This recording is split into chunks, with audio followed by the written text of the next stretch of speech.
I'm bored. Okay, here's the thing. Before anybody pulls out their pitchforks and be like, why are you reacting to this? Why are you like involving in this? Here's the thing. I have no involvement in this. I'm just I'm just reacting to this because okay, context. Cause this guy also has context. This guy. Okay. This YouTuber, here's the thing. This YouTuber, whose name is Mujin, he's a VTuber as well. He makes a lot of like summary videos about a lot of VTuber tea, and I was like, there are a lot of things that I did not know about. Okay, because I don't really dive deep into like tea or VTuber tea or tea in general, but this specific tea was honestly was big, but I also read some of like I read like some documents. While by the way, I have no clue who these people are. Here's the thing: I have no clue who these people are. I have no clue who the how big the Genshin community is. And then I remember here's the thing: like the reason I'm reacting to this is because I finally understand why it was so big, because it connects to like three different stories. One from when I was in a trip to from Siargao, which is funny, and then another one was from when I joined at the when I went to the End Friends Festival 2025 at Manila, and then and then what else? I think it was just those two stories. And then I watched this video about this guy who I have like seen on Twitter. It was like, oh, who's this guy? Like, oh, blah blah. And then one day, like I saw a big post. It was like, okay, my final response was like, what's this? And then I remember opening it while I was on the way back from Siargao to mainland Philippines. And then when I was reading, I was like, who are these people? Why is this person attacking this person? Why is he apologizing to this person? At least now I finally understand the tea, because there are few people who are mentioned here that I don't know who they are. Like big as they are on Twitch, where I am streaming right now, I have no clue who these people are.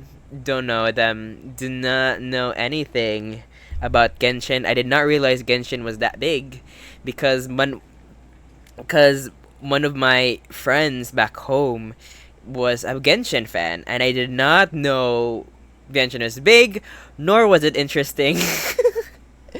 And it was like, Genshin is good. Oh my god, Genshin is good. I was like, what?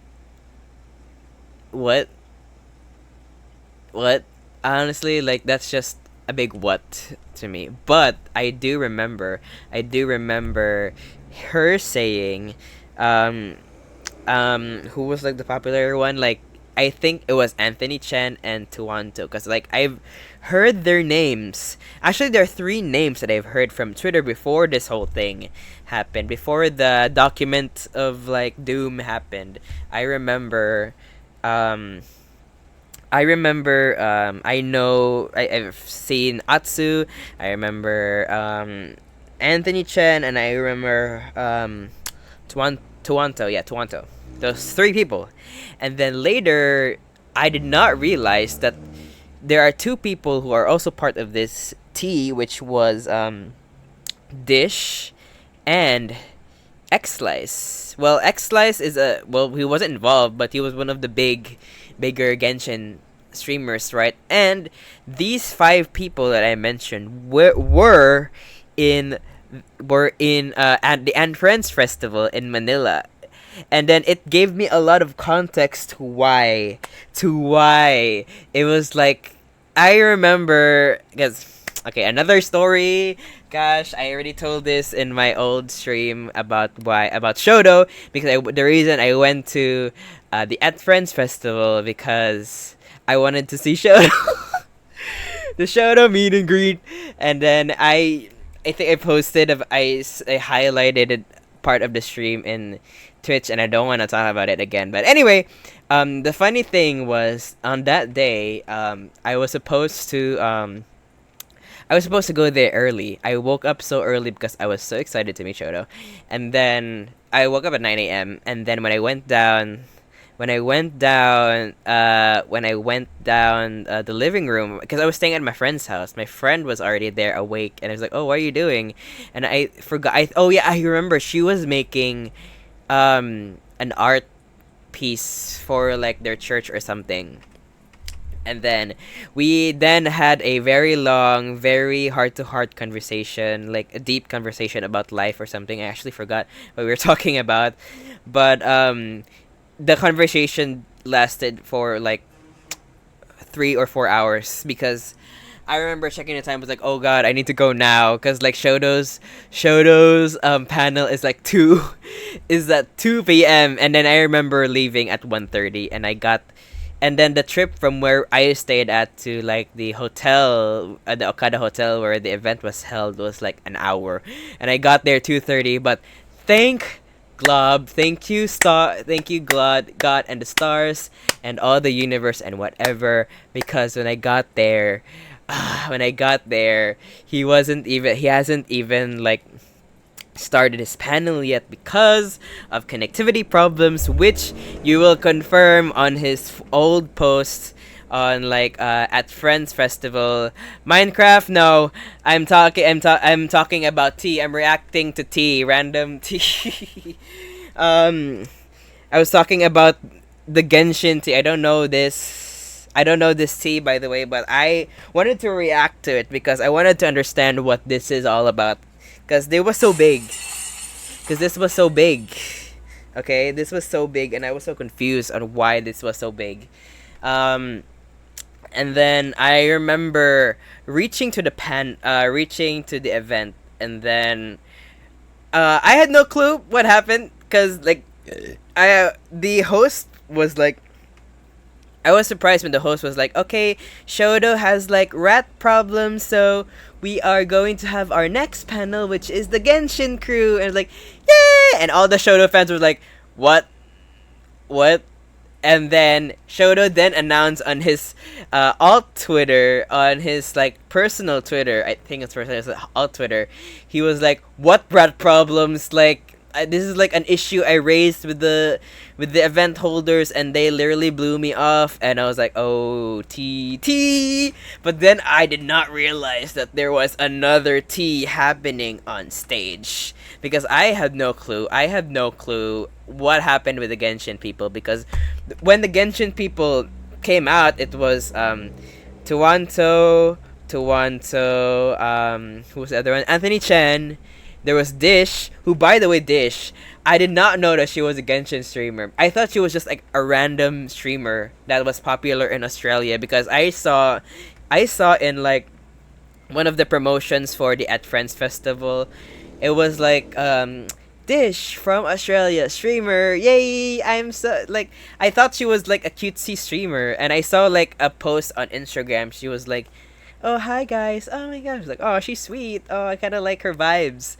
I did not realize she was a Genshin streamer. I also did not realize she was involved in this tea, you know, this big ass tea that I'm gonna be reacting as long as I finish this tangent. Because what happened on stage, oh my god, it was like they were talking about Genshin, well, whatever, but as the stage was finishing, they were like, I know you, I remember because I left the panel because I was bored, and then when I came back, like I remember like, thank you guys for the support. I know it was like so heavy for the last year. I think it was this year or last year. When was 1 year? It was last year. Last year was so hard for all of us because like one of our friends was like blah blah blah blah, and it gave me, I did not even realize it was about that, because let's say, okay, here's the thing. The conquest, I mean, at Friends Festival was like May 2025. I remember I read the post from Atsu like May. Yeah, it was May. Oh my god, it was that month, I think, or April. because it was the same day that Charlie XCX's Brat album was released, the day before. And then the next day, that was when the statement came out. There were like, a lot of messages from Twitter. I was like, what is this? I'm bored of my vacation trip. Let me just read this on my phone. And then it gave me a lot of like watching this video gave me a lot of context. 'Cause I don't know who Tectone was. I don't know who Braxophone was. I don't know these people. But then I understood that from like, okay, here's Mugen, right? His name is Mugen. Mugen. He divided the whole entire story into phases, and I'm gonna react to it. Cause like phase one is like, I don't know, like it. Phase one, he said phase one is about Atsu versus Tectone, and then there was this other guy named Goose Egg, and then from what I can tell, Goose Egg was the one who instigated the fight between Tectone and Atsu, because Tectone wasn't supposed to be involved. It was supposed to be about Goose Egg and Atsu, but Goose Egg made it. I think it was Goose Egg who made it personal, and then Atsu retaliated in a personal way that got Tectone involved. Okay, I have no clue who these people are. It's just what I got from this guy from 30 minutes, who, by the way, I was watching this video while I was having dinner. Well, I was having dinner. I was like, let me just read this. Let me react to this.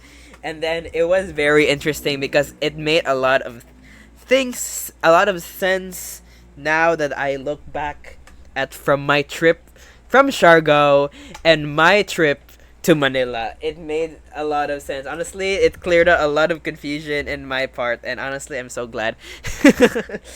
Anyway, and then that was part one. And then, according to Mujin, the one who made this video, he said the winner of that fight was Atsu, right? Because people sided with Atsu because people, according to him,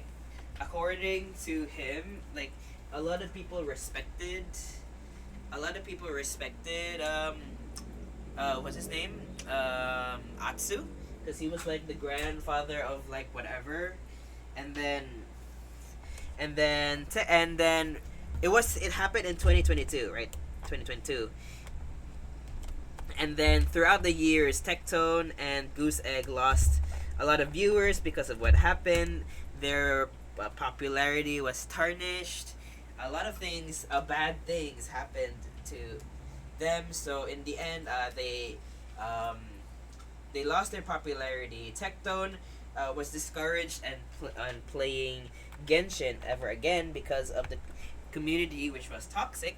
And I think I remember one of my friends was actually like, yeah, Genshin is very toxic, like yeah, but I didn't remember. I didn't really care about Genshin. Here's the thing, I don't care about Genshin.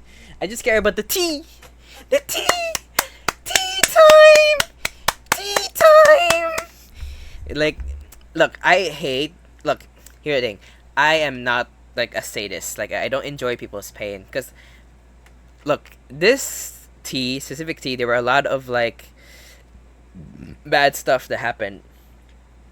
But I'm just like, part of me felt relieved that I finally understood why it was such a big deal. Because I had no idea that it was such a big deal. I remember in a specific post that Atsu definitely hurt himself multiple times, which is not funny, which is not a joke. But I didn't know what the extent was that made him want to do that.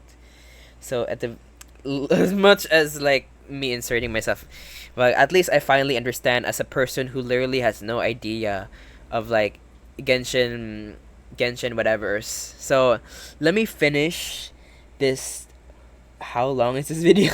2 hours of video, and then I will go and play FNAF because I played I need to finish night 5 and then the 10 10 10 10 the night, I forgot what you call that part. Okay, let's go. Years even messaging Hoyoverse staff to speak on his behalf. He then referenced Here's the thing, when I read this, Like I heard that Atsu was like has notoriety for being one of the most respected and mature people in the Genshin community, right? But when I read this statement, I just woken up and given this a read, cause like before Braxophone, okay, like the seconds before this, he he made a statement he made a statement about like, okay, this guy, he like literally hates me for no reason and blah blah blah blah. And then Dish was like, I'm so sorry, I don't understand why Atsu hates you. And then he responds in the most mature way.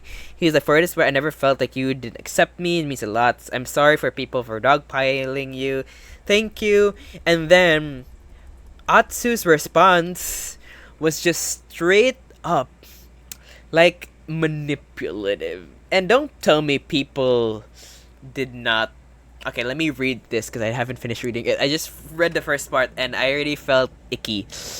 I've just woken up and given this a read. I was busy this weekend for Sees what Braxophone had posted and comes up with his own response to it. Okay. The tweet, of course, has since been deleted, which is why I'm using this video to Okay, show it I'm going instead. to speed He this starts up. off by saying that he just woke up, read it, wrote his response, says that it's going to be a long thread, it'll get extremely heated because this man Has been Braxophone, obsessed has been with me obsessed with with me years. What do you mean? Like he's shit for years, bitch. What? He says that he's glad Braxophone has come public about this because he can finally talk about it himself. And that he kept trying to force That's like, his- he's like, ooh, I can finally talk about this in public because they waited for him to talk about it public. I'm like, why?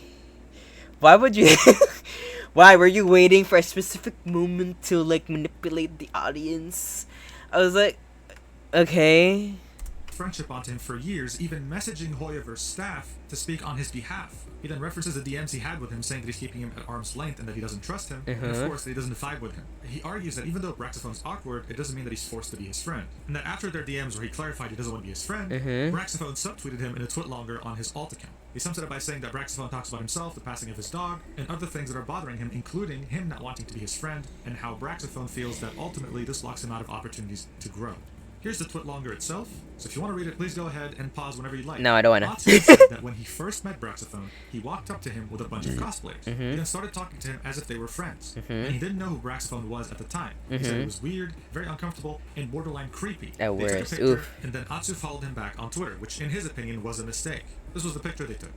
Atsu says that this was a very uncomfortable interaction, and then argues that Braxophone's tweets would incessantly talk about growth, numbers, financial status, friendships, and now he's perceived and wants to be perceived. Which made him Ooh. not want to be friends with him because in his opinion it made him seem like he was obsessed with climbing the ladder. Which Okay. is befriending people more successful than him so that he can become successful as well. He recounts the awkward interaction in 2022's Anime Expo when Braxophone just walks up to him and says, X, the voice actor for X in Genshin, is a sexual predator. And he was like, what? Then Atsu references the part in which Braxophone published the picture with the VTuber in there exposing their identity. After taking down the picture, the VTuber, Saki, told him to explicitly never bring it up again, and Atsu finds it gross and so self-centered. What? In some of these photos, were also VTubers who do not have their faces. Who, by the way, he doesn't even know that they were a VTuber. I was like, who are you? I was like, oh, I'm nobody. Took a picture, posted it. Oh, why would you post it? Like, what? Who is she? She doesn't even know. She doesn't even know it was her, or he didn't know who she was. He was in the video fully leaking Saki's identity, and he took it down after a couple hours. Saki then asked him to never bring it out, and now he's putting this into an exposed tweet longer. I hate that it's so gross, and it's so self-centered. He doesn't even fucking know who she was. Dude, if there was a VTuber, I was like, who are you? I was like, meh. I was like, okay, I'm just gonna take a picture of you. I'm just gonna have a picture, and then, like, post it, because you said meh. She said meh. And then, she didn't even know she was a VTuber. Because she said meh. I hate this. It's so gross and so self-centered. This man using anything to get at me. He has harbored this most insane obsessive grudge towards me for not wanting to be his friend. What? Huh? Okay. Uh-huh. Last time on this, Saki showed me his apology. Well, he called it an apology to her for leaking her face. It was just pathetic. The good news is that I don't think a lot of my audience aligns with you and to Wanta, so things are probably safe. But yeah, I didn't know. You didn't know? No, sorry. I hope everything is under control. Numbers, I didn't. That's all he cares about. Oh, he has like a bad image of him. Oh no, he doesn't care that Saki is a VTuber. He doesn't even know I'm getting doxxed like that. It's terrifying experience. You might say, this is good news. The good news is I don't think a lot of my audience aligns with you in Toronto, so things are probably safe. But yeah, I didn't know. Sorry. I would believe him that he didn't know because VTubers don't really say, "Hi, I'm a VTuber." Nobody says that. So like, if he posted that, he definitely, I believe that he wouldn't know because I wouldn't know. Like when I went to like at Friends Festival, I didn't realize that there were a lot of like there were definitely some VTubers there and there are definitely some streamers there who I don't know. There was like a specific table for Daijobu. Daijobu, like I followed them because they were like a Filipino based streaming group or something. And I didn't realize the leader, Kat Meow, was there. She was there because like the name of their booth was different. It wasn't Daiji, but it was like Kali Meow or something. And I was like, oh wait, that was her. Oh damn, I didn't know that. Okay, damn. So of course you wouldn't know that this person is a streamer or this person is a VTuber. I would believe that. That he brought it up again in his document. Now, when Braxton apologized, from his point of view, he was trying to reassure Saki into thinking that, hey, listen, I don't think a lot of my audience aligns with yours and Tuanto's anyway, so you're probably safe. By the way, the reason why he's mentioning Tuanto here is because it turns out Saki is his girlfriend, but that's something we only find out in Phase 3. Oh! I didn't. See, don't know stuff. Saki is actually Tuanto's girlfriend? Current girlfriend? I don't know. Bitch, I don't know this people. This reinforces his point about numbers, audience growth, bigger creators, climbing the ladder. That's all he cares about. And that he just glosses over it like it's nothing. Atsu then says that he made it very clear to the people around him that he does not want to be in a shared space with Braxophone. And that he does not want to be associated with him. He then says, I'm sure this meant Braxophone was excluded for my sake at gatherings or parties, and for that I feel sorry for him. Well, he did have control over a lot of things, you know. You were the one who would like have full control on who is gonna be sponsored in Genshin streams. You had full control. You had the power, and you ostracized him from that community. And you have the power, but you didn't stop. You know, like I just got into this tea, and I'm like, okay, Atsu. What are you doing? This does not stop him from contacting other people like a grown-ass man and just talking to them and befriending them without having it to be about me. But no, what does he do? He does contact them and he does make it all about me. So this is yet again... Yeah, because he was weirded out why you're being weird. Because like, okay, like, wait, there was events that I wasn't included? Yeah, because this person did not like you. I was like, why? What the hell did I do? Dude, if somebody is mad at me for no reason, I would be questioned too. I would ask why too. At least I would have like a sense of understanding. Okay, bye. Whatever. Clear the air. You don't like me, cause like the thing is, there are people. Like for me, there is just some people that like instinctively I don't like, but like that's not something of like a personal issue. I guess it's not like I guess it could become personal, but for me it's just like vibes. I'm like, oh, I don't like your vibes. I'm sorry, but I don't like to associate with you. Like, I'm really sorry. Like, I would like say that because especially if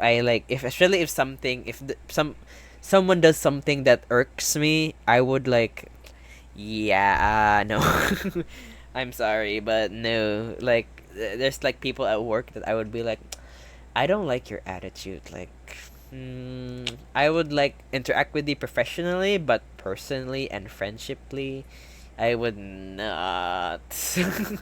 I get that, but does that mean that you have like the right to exclude him in a certain community where people like he has a certain following of like Genshin? You know, do you have like should you use that power? Should you abuse that power to like ostracize that person for good? I don't think so. I don't think it's good. Perspectives come into play. As a viewer, what would you do if you were in Atsu's shoes? What would you do if you were in Braxophone's shoes? You have two different perspectives here, with each thinking that they're completely in the right. What would you have done? Atsu then brings up another twit longer Braxophone wrote, where he said, I'm not going to drop any names in relation to this because I don't want to implicate or share the stories before they are ready to come out themselves, but at one of the parties that involved Genshin creators, A specific creator that he may or may not want to protect, he, being Atsu, caused a lot of trouble for both Atsu and some of the girls at the party. Everyone is told to shut the f up about it and not talk about what happened. Maybe that's what Atsu meant when he said I couldn't keep things confidential, that I couldn't keep secrets about harassment, peer pressure, and more. But what do I know? I wasn't there. I just heard the same story from two people who were there. Why does Atsu have a problem with it? Maybe Atsu does. But he wouldn't want it to come out, because this late, that would implicate him as someone who let it slide. Now, this wasn't really written in the most concise way. Let me explain what true. Braxaphone thinks that Atsu doesn't trust him because he's trying to hide one thing in particular. A Mm-hmm. Genshin content creator getting in trouble at a party with a bunch of girls. And yes, that sounds pretty damn bad, doesn't Yeah. it? Atsu was furious about this, and you can see that by how much he starts to use caps lock in the thread. Because then he argued that even though something did actually happen, it's the victim's place to talk about this, not yours and not his. Yeah. Not yours. The fact that you're... So get this, right? This isn't a content creator spat anymore. There are businesses, careers, money involved, and now we And now personal. Here's the thing. I really hate this. Like, why did they have to make this personal? It was just about the game. It was just about Genshin, but you had to be like, you suck. Your personality sucks. Like, you're so self-centered, self-obsessed. Like, bro, do you even like give the time or day to consider this person if he is actually the person you actually thought he was? If he's actually self-centered and self-obsessed? Or do you just like overthink things to the point? Do you just overthink things to the point that it ruins? It could potentially ruin someone's character without entirely knowing them.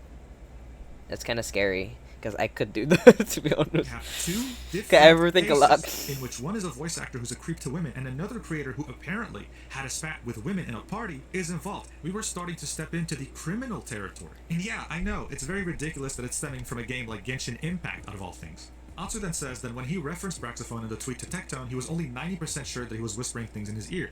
Now, after seeing the document that Braxaphone wrote, he is 99% sure that he is the one leaking things to Tectone. Because his paragraph talking about how Atsu picks who gets to work with Hoyoverse and who doesn't aligned perfectly with what Tectone was saying. So from Atsu's perspective, Tectone was only saying this because Braxaphone was telling him about it. And then finally, he links a message that Braxaphone had sent him about an opportunity with Genshin, even though Atsu had specifically told him, I don't want to be your friend. He then argues that Tectone is being pressured to reveal his source, to reveal his proof, his evidence, pertaining to the fact that Atsu is the one who controls the contracts. And that Braxaphone coming out with this the next day was very weird timing, almost as if they were working together. He goes on to double down on the point that Braxaphone is the one manipulating Tectone as a way to attack Atsu indirectly, and then says that if he's wrong about this, he apologizes. He then ends this huge tweet with a closing message to Braxaphone: I do not want to be your stepping stone or your friend. Leave me the fuck alone. I'm so heated typing this out right now because I have had to deal with your obsessive stalker-ass behavior in silence for the last 2 to 3 fucking years. What? Yeah, it's a lot to take in, right? Shortly after posting his tweet, Atsu went live on his Twitch channel to address any concerns people have about what he said regarding Braxaphone and Tectone and the Hoyoverse contracts. Now look, as someone who watched the stream that's not available anymore, I can tell you that it was mostly him talking and sometimes looking at the chat to answer questions. It lasted... Oh, ads. It lasted what? For a few hours, I think almost 6, and it was him trying to Really? go more into detail about what happened. But, just like how in his initial tweet, people ignored the entire thing and just focused on the final paragraph of him mentioning Braxaphone, the same exact thing happened in his stream. He came on unprepared. He revealed in phase 3 of this drama that he was actually going through a lot of sponsorships and a lot of events, so he wasn't really in the best mindset to address this, but he was caught off guard, which made his entire stream completely useless, and everyone focused on one particular clip involving the photo with Braxaphone. The clip where Atsu was caught off guard was made into a meme, and as you can see, this was one day after posting. I'm using the Wayback Machine here because it was deleted. So we're on February 4 right now.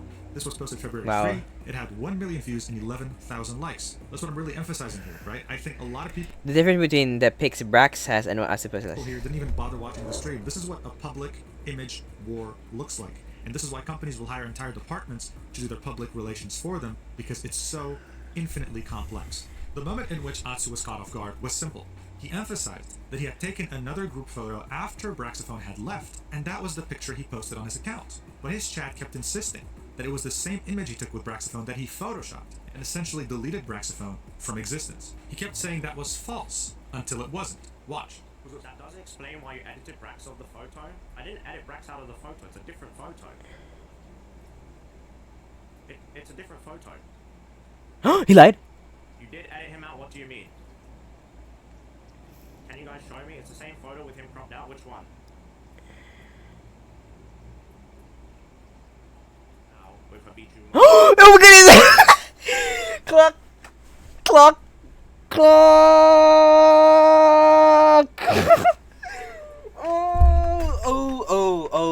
Nicole, you are a lying bitch. You are a lying bitch. Definitely, you can't do the same pose twice, and that same angle and that same face. No, no, no, no, no, no, no, no, no, no, no, no, no, no, no, no, no. Clock that. Clock that. You can see I've even edited Saki out. It's not just Brax, by the way. I edited Saki and Brax out of this photo. I didn't edit Brax out of the photo. It's a different photo. It's a different photo. Apologies. It's not a different photo. It's the same photo. My bad. So I think you can understand now, from a neutral point of view, you don't have to like him or hate him, how this is bad. The point here is that even if you were to stream for 6 hours and only say accurate information, or write a 40-page document and only say accurate information, as soon as there's one thing that doesn't make sense, that doesn't Didn't align, make sense. then people will put your entire statement into question. Oh That's my exactly god, what that's happened so when he got caught off guard. T. Just like this wise, mature man who had great memory and could remember encounters with people. This clip put everything into question, and as I showed you, it had 1 million views in one day. It could have been an innocent mistake, but the internet does not work that way. Yeah, the internet All of was a like, sudden, oh this became a no. war between him and Braxophone, with Tectone watching on the sidelines. And unlike Tectone back in Phase 1, Phase 2 was proving way harder for Atsu because Braxophone was not an easy opponent. He Yeah. wasn't someone that was already hated by the Genshin community. In fact, this blew up so much out of proportion that Asmongold took an interest in this. Ew. Hell, even Gamers made a video about this drama, and it has 600,000 views. Asmongold's video is 3 hours long, and it has 1 million views. And hell, Moist Critical would have probably made a video about it if it wasn't so damn complicated. Phase 1 Yeah. was locked to the Genshin community. Phase 2 had officially reached the Mainstream. Now Mtash, who had stepped in as a middleman between Atsu and Tectone in Phase 1 before, saw what happened during Atsu's stream and hopped on a call with him to clarify things even further, Ooh. especially about the whole Hoyoverse contract thing and how he can control who gets a Genshin sponsorship and who doesn't. Again, this clip was lost to time, but since Tectone was reacting to literally every single clip known to mankind, his channel Wow. kind of looks like an archive. So excuse the screaming from him during the whole thing, but this was pretty much Atsu trying his best to clear his name and clarify things Oof, further. oof. But Mtash took this What's funny is like in the Twitter post was like his name was trending. But like I'm glad that this guy Tectone is able to save anything. Though I don't get good vibes from him, but from Phase 1, you know what's weird from Phase 1? The Phase 1 of like what happened. I feel bad for Tectone because he wasn't. It's a thing. He was just trying to chill out. He just wants to play the game. But I think Atsu wanted people to hate him. He manipulated the narrative to the point that people got to hate Tectone, and which is sad. I don't like this guy's vibe, but from like an outsider perspective, I'd side with Tectone, which is weird. For me, outsider perspective, I don't know who these people are. I don't know who Atsu is. I don't know anything. I just made my own opinion, and if you hate me for saying that, I'm sorry, but I literally don't watch any. I'm not biased. I literally am not biased. I don't know these people. I don't even like Tectone's in a vibes. direction that Atsu wasn't expecting. Which I'm just resulted talking in basis of fairness. in a less than favorable conclusion for both Mtashed and any content creator in the Genshin space. Watch. It's like I think I talked to you about maybe the content creator server, and you reached out to Hoyoverse and you tried to patch it out. And I ended up talking with Imagine this is like the court, and like I'm the jury. Sunmilk at TwitchCon and stuff, and I said like, I'd love to just make content on the game, not be blacklisted. Like I tried to patch it up, and like So I why had does conversations Atsu have with the them. ability to patch it? Yeah, What yeah. Ian said is I tried to patch a relationship with Hoyoverse, I have a Discord log. Dude has Why right. does he have that ability? And, The guy we might be just able made to a patch comment. Okay, shut the What fuck up. Ian said is- Shut the fuck up, for me. He's right though. Like he just wants like Brax just wants to make content of Genshin, not to involve himself with other people. But why you exclude him from that? I tried to patch a relationship with Hoyoverse, I have a Discord log kind of thing. And So why does he have that ability? And, The guy we might be just able made to a patch comment things on up.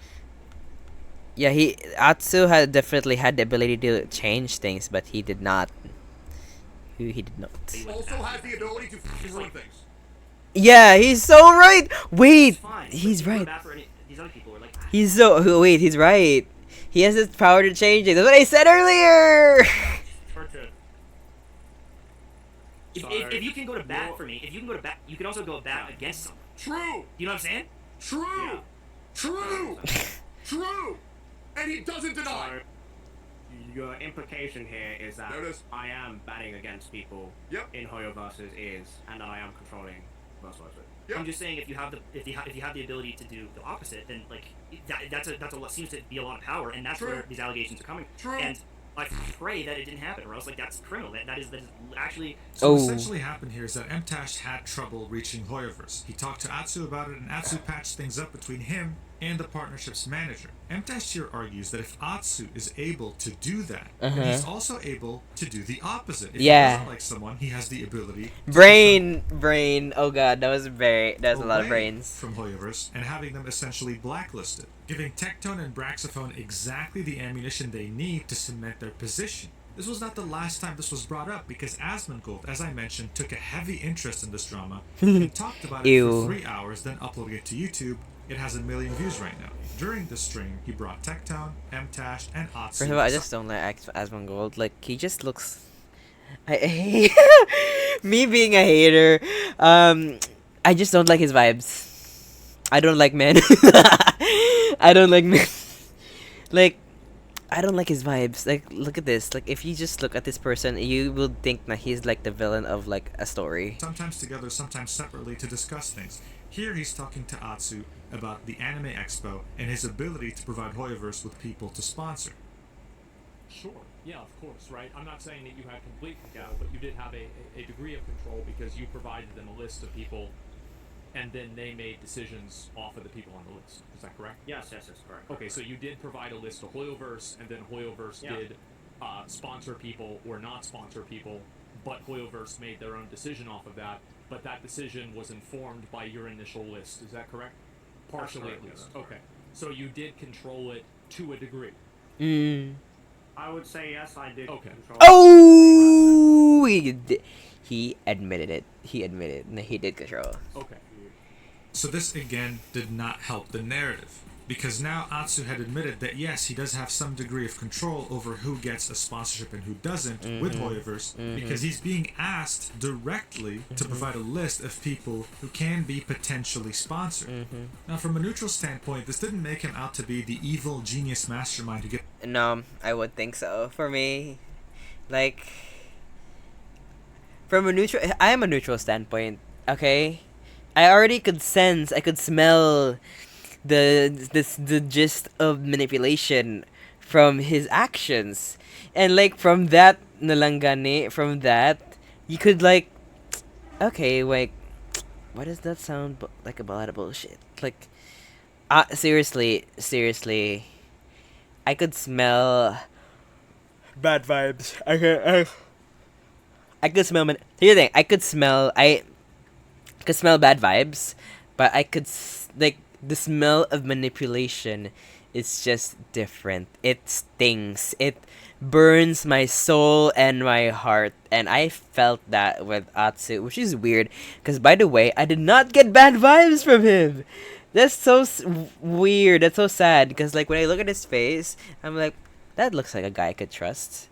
But then here's the conversation. He is manipulating the entire thing. You're just like, ooh, wait a minute. That's not in a to sense control that. exactly who gets sponsored and who doesn't, but it did to some degree prove that what Tectone and Braxphone were saying wasn't that outlandish. It did have some degree of truth. Now at this point, Atsu had slipped up more than once and told everyone that he'd be writing up a final document clearing everything up as best as he could as soon as he wasn't too busy with sponsors and other obligations. While everyone was waiting for his document to come out, Tectone was yet again brought into the spotlight with another Genshin content creator that he already had issues with before Phase 1, What? Enviosity, and things got even uglier. He started off his long thread, one of 18, Who? in saying my trauma with Tectone. Tectone. Now, Enviosity is known to be one of Atsu's friends. He says that this will be the first and last time he'll ever make a public statement No, what in God's grace is this? Not about Genshin. his experience with Tectone over the last 3 years, and that Tectone has had control over his life. He gave him PTSD, and he's going to sum it all up for us. He also adds that he was only able to talk about this due to the recent events that have been happening in the Genshin community. This tweet gained a lot of traction at 3.6 million views. Jeez. And it was probably one of the Who and ugliest who? aspects of both phases so far. He says that this all started with the competitiveness that was going on in the Genshin community at the time that we already brought up in this video. According to him, Tectone badgered him throughout his daily streams because Enviosity had a thing going on where he was streaming every single day and had a streak of over 200 days. Tectone apparently asking him things like, Enviosity, let me know before you stream. Half my viewers always leave to watch you. Can you stream later? Which made Enviosity confused over why he had to cater for him. According to him, everything turned into a competition. If he hosted a giveaway, Tectone would host one even bigger. If he was close to passing Tectone in followers, Tectone would tell everyone not to let him. He shows this chart here talking about concurrent viewers, and at this point he argues that his viewership fell to almost half because Tectone was hosting a bigger giveaway than him. Now in this tweet right here, he claims that his PTSD was going haywire, and this was proof. He was trying to get a particular character called Rosaria, but his heart rate apparently went up because he'd be anxiously waiting for Tectone's community to come to his chat to make fun of him. I can't. My heart can't take any more chat. My heart rate. I can't. My heart rate's at 151. For fuck's sake. I can't take any more of this shit. I know you guys keep pressuring me and telling me, Envy, keep going. Please. Keep fucking going. Go. Get Rosaria. And there's gonna be some fucking toxic people later today that are gonna be like, oh, imagine tuning in to watch Envy and he didn't get the Rosaria. Imagine Dude, people get mad at this. Welcome here. Because, like, it's... Sorry. Hi. Imagine getting... Do you understand this? If you're watching this, for some reason that you still watch this, like, yap of, like, one... No. I mean, maybe, yeah. I did get scared, yeah, a bit. But, honestly, I'm really, like, confused about the entire whole Genshin thing. Do you understand this Genshin bullshit? Because, like, ooh, I didn't get this. Oh, I'm so stressed. It's like, why? Why would you be stressed? Me when I don't have no clue. We'll get Rosaria for you. You know, toxic people like that saying shit, whatever. Chat, I can't. So for you to understand this clip, other than the fact that he has a high heart rate, there are some other indicators you need to understand. As I mentioned in this video earlier, Tectone had a thing with free-to-play players where he made fun of them because he spent money on the game and they didn't. Enviosity saved up a lot to try and get the character he likes, and Enviosity was notoriously free-to-play, never spending any dime. So every single time he spent more of the in-game currency, he was depleting his reserves that he had earned through gameplay, which made him stress. Enviosity made a video about this that has over 300,000 views, and it caused many people to start talking about how gacha games are naturally addictive. Yeah. The harsh... Well, Love in Deep Space is a gacha game, right?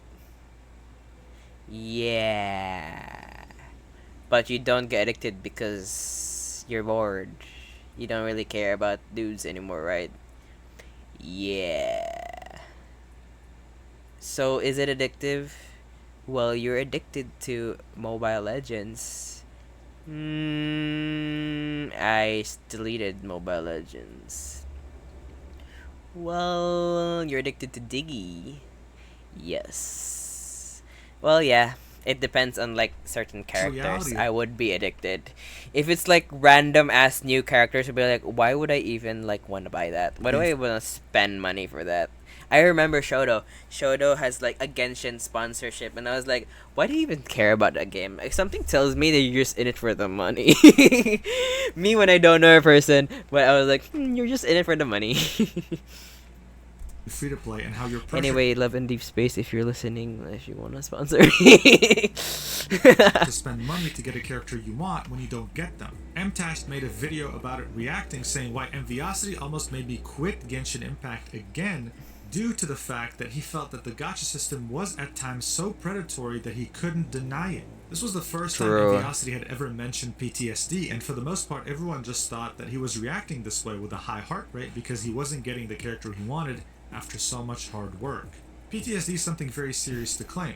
Saying that someone made you have PTSD is a massive accusation. Whether you want to believe him or not, this is up to you as a viewer.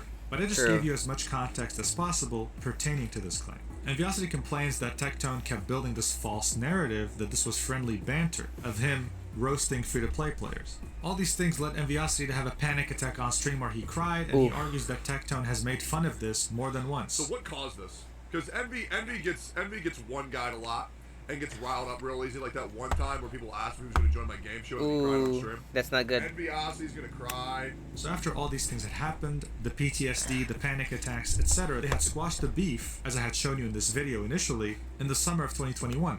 He claims that even though they made amends, Tectone would still make fun of him later, and links the clip of Atsu pretty much saying that. Now this is arguably the ugliest part of the entirety of Phase 2's drama. Why? Enviosity, in his 12th tweet out of 19, says, "Unfortunately, I had to isolate myself and block out anything involving him due to the constant stress. Because of this, I ended up missing some pretty big news and disturbing clips involving him, which I just found out about a couple of days ago. Inexcusable behavior." Ooh, what's This this? clip is a clip of Tectone and his ex-wife Freem. They were driving, doing an IRL stream during a subathon. And if you don't know what that is, it's pretty much where I know what people subathon is. donate subs to you and increase the timer, making you unable to stop the stream for a set duration of time or sometimes unlimited. During that subathon, this clip emerged of them in the car, and it's 4 minutes long. Guys, I'm not even kidding. I have never in my life felt more uncomfortable watching anything. Like, I can't. It feels But weird. they pretty much get into a nasty argument where Tectone Like, here's the thing. I haven't watched this, but I can already feel I already feel the sense of awkwardness from, like, the picture itself. Because, like, she's, like, having fun, and he's, like, stiff and strict. And I was like, ooh, that's kind of not good. is clearly way more aggressive than Freem, and Freem just takes it. Enviosity was now crossing Tectone's line, which is including either his partner or his roommates or his close friends or just anyone other than him. I'm gonna show you like 10, 20 Yeah, seconds people, just so you under- they always involve personal stuff. But then the personal stuff is what makes a person, if you want to be involved with them or not. And this is inexcusable. If he's gonna do something bad, oof, then it's gonna be bad. understand how crazy this clip is, and then I'm gonna give you context surrounding it. It starts off with Freem reading a message from chat asking her, how do you deal with him? AKA, how do you deal with Tectone? Oh no. How do I deal with him? I love him. I'm patient. Oh! No, you're f***ing not. You're like the most impatient, moody f***er I've ever Oh! Patient when it comes to you. Freem, I carry our marriage, and you know that. Oh my god! Look, this clip gets nastier, and it's been used Nope. No, I can't even finish this. No. It's 19 minutes, and I don't want to finish this. So. against Tectone before. Even XQC had reacted to that clip, and it was posted on Livestream Fail with 3,000 upvotes and God Livestream knows Fail. how many people looking at it. The thread was, XQC reacts to a cringe clip. Oh no. People felt very bad for Freem and blamed Tectone for being an asshole. Tectone commented on this clip Oh. and had one of the most downvoted comments in this subreddit. Oh. Our marriage is good for 8 years, but bad for the last 2. It was getting to the point where we both pretend each other. Exactly. Mental things who are a lot. We had divorce and to save our friendship, which worked. I don't want to get into too much if she's doing on this, but man, moving forward from his marriage is hard when it's on the internet. I got a lot of things. I deserve excuses. Married True. to Freem for 10 years and argues that it went well the first 8 years and that the last 2 it was really hard. Content creation put a lot of pressure on their mental and their relationship, so they divorced so that they can at least try to remain friends. Do you think this He is says what he regrets PewDiePie a lot felt? of things, and seeing this makes him feel like shit, which he deserves. No excuses. Even Freem had said on Twitter, we both had our faults, we accepted them, but in the end we didn't work out, that's okay, so please, this is me asking, cut the poor guy some slack. This isn't the end of this clip and its context, but for now it made Tectone look really, really bad. This was one of the most viewed tweets of this entire thread. Yeah, oh but it was god. also a low blow, and this is staying neutral.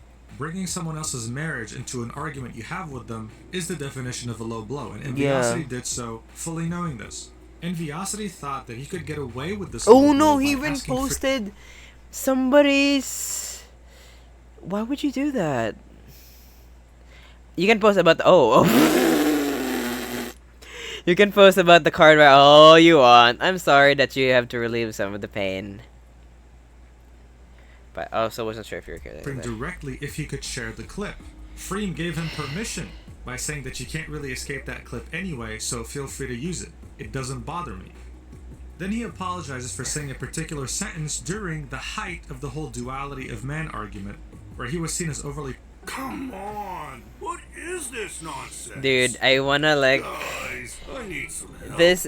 The Positive. whole video is making me so mentally To the game, exhausted. I not wanna give up. criticizing. This is what he said. Why do I have people on Twitter trying to tell me, Envy, why are you not speaking up about it? As if a YouTube video is going to do anything about it. As if 1 star in Google Classroom is going to do anything about it. As if unfollowing Genshin Impact is going to do anything about it. I should be the only motherfucker getting praise in the Genshin community. What? Because I don't spend money on Genshin Impact. You know what? So Fair. the sentence he's apologizing for is that whole "I should be the only guy getting praise." He then says he's not the best with words. He was very heated, but he did make a point. He's been under constant harassment, but that there's one common denominator in all his stress, and that this cycle has been repeated multiple times, where Tectone will continue to defend, deflect, and villainize. Villainize. He then says that this is his piece, he is free, and that he only feels pity for Tectone. Now, regardless of what you might think, right, from Enviosity's perspective, a lot of his grief truly did come from Tectone. Look, this is his point of view, it's his opinion. If we're going to look at this from a neutral standpoint, this is the case here. But what about his Sure. PTSD? What about including Tectone's ex-marriage in this? What about all the things that he He said? already involved This is that. completely up to you to decide. Regardless, when it came to the Genshin community itself, this did not help Enviosity at all, because while Atsu was coming up with his final statement, all the hate that was being directed towards Atsu completely took a turn and targeted Enviosity. Really? Tectone had expressed multiple times that there's a line he does not cross, which is including friends, partners, roommates, whatever, in dramas. With Enviosity, including this clip with his ex-wife, for him, this was free game. He revived the term of mint collector that he used to use for free-to-play players in 2021, and this time it was mint picker. Tectone would hereby refer to Enviosity as mint picker exclusively. The whole "I should be the only motherfucker getting praise" became a complete meme in his community, and the whole "my trauma with Tectone" Oh also became a meme that no! he These people men are immature. Men like me are immature. Yeah, it's so true, man. Like, he could have like just, he could have been like, okay, sure, fuck you, bitch, bye, and never spoke about it again. No, he had to be like, okay, let me like set the bar even lower. references quite often. And Enviosity started losing a lot of credibility in the community. For example, I'm recording this on June 12th, 2024. As you know, this all happened in January to February 2024, so a while ago. His last video on his YouTube was this one, uploaded 3 weeks ago, so end of May. Look at the dislikes. Every single video that Enviosity uploaded after this incident has a huge amount of dislikes, and the comments are always riddled with, as you can guess, pick more mint. Not gonna lie, I only click on this guy's videos just to read the comments. Where do I mint? I should be the only motherfucker getting praise in this community. Did Enviosity truly make this thread to make his peace? Did he do it to deflect off of Atsu? Or did he just do it because he didn't like Tectone? It's up to you to decide that. Honestly- One thing's for certain, Yeah, we it's only up to him. Sorry, it's up to him. I don't know this dude. I don't know his brain. I don't know what's going on in his head. But whatever did he do, I don't really care. It's he inserted himself to the situation. Why would you do that? To save his peace, and now his peace is ruined. And for what? I don't know. I don't this know. did not I help don't his know. reputation. He wasn't mentioned in this drama at all. He decided to come forward with this, insert himself in the drama. Yeah, As a exactly. result, Damn, he didn't even say it. I didn't even have to say it. He said it. Damn, I already said it, but he had to say it again. Man, I'm so smart. Yeah. I'm such an amazing person because like I could predict what everybody's gonna say. I haven't watched this. Look, I already saw this early part of the video, but I didn't finish it because I wanted to react to it. Damn, so was good. catastrophic. Even Asmongold, to his huge community, Wait, what did I reacted say earlier? I forgot. What? to this drama at all. He inserted himself, decided to right? I come forgot what I forward said. with this, insert himself in the drama, and the result was catastrophic. Even Asmongold, to his huge community, reacted to this and pretty much concluded that this person should not even be a content creator because they're clearly too mentally ill. So not only the Tectone's community Half agree, but also he's kind of a shitty person. So and the Genshin community somewhat start turning on him, Asmongold's community, who has nothing to do with Genshin, also saw this guy as a crazy, unstable individual. Look, this wasn't just due to the thread Enviosity posted. His reputation went down even further in the gutter when Pinkichu, who is Tectone's current roommate, came out with a statement bawling her eyes out during a stream, saying that his ex-wife, Freem, has been ruining her life behind the scenes, telling everyone in the community that she's a terrible person, stalking her, harassing her, and blaming her for her marriage with Tectone not working out. What? No. Why is this tea so hot? Like, hi. Allegedly, according to her, Tectone had cheated with her. Pinkichi then proceeded to show proof that Tectone didn't cheat on Freem with her, and provided further context on that extremely uncomfortable car clip you just saw earlier, saying that the reason Tectone was so mad at Freem and treating her so badly was because just before getting in the car, he found Freem and his assistant cuddling, essentially indicating to him that Freem cheated on him. This implied that even though Tectone was receiving waves of hate, that thread you just saw in LSF earlier, where it had 3,000 upvotes, with him getting minus 3,000 downvotes, even though all of this was happening, he never revealed that in an effort to protect her. So this thread revealing the proof. Oh shit! This tea is so good, but also maybe I should insert myself, but it's just, it feels like watching a telenovela. I don't watch telenovelas, but it feels like you're watching a telenovela.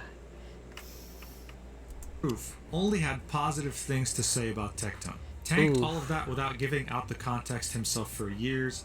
That's crazy. And the only reason he didn't end the stream out of frustration was because he was doing the subathon and he really needed the money at the time.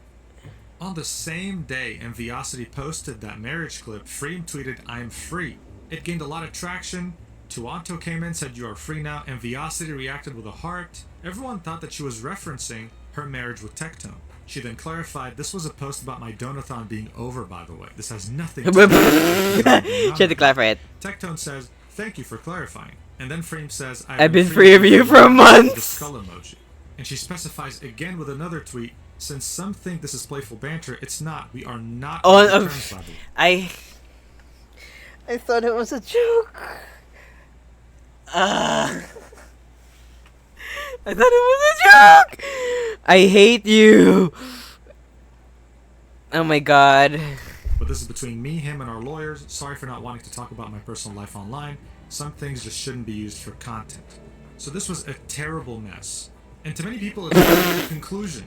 Atsu simply took too long to come up with a final statement and only posted it on February 12th, almost 10 days after that whole altercation Tectone had with MVS. Okay, wait. February 12th. Can I check when was Charlie XCX's album was released? Wait, I could just search it here, right? Nah, my personal info might be discovered. Sorry. I'm gonna search on my phone.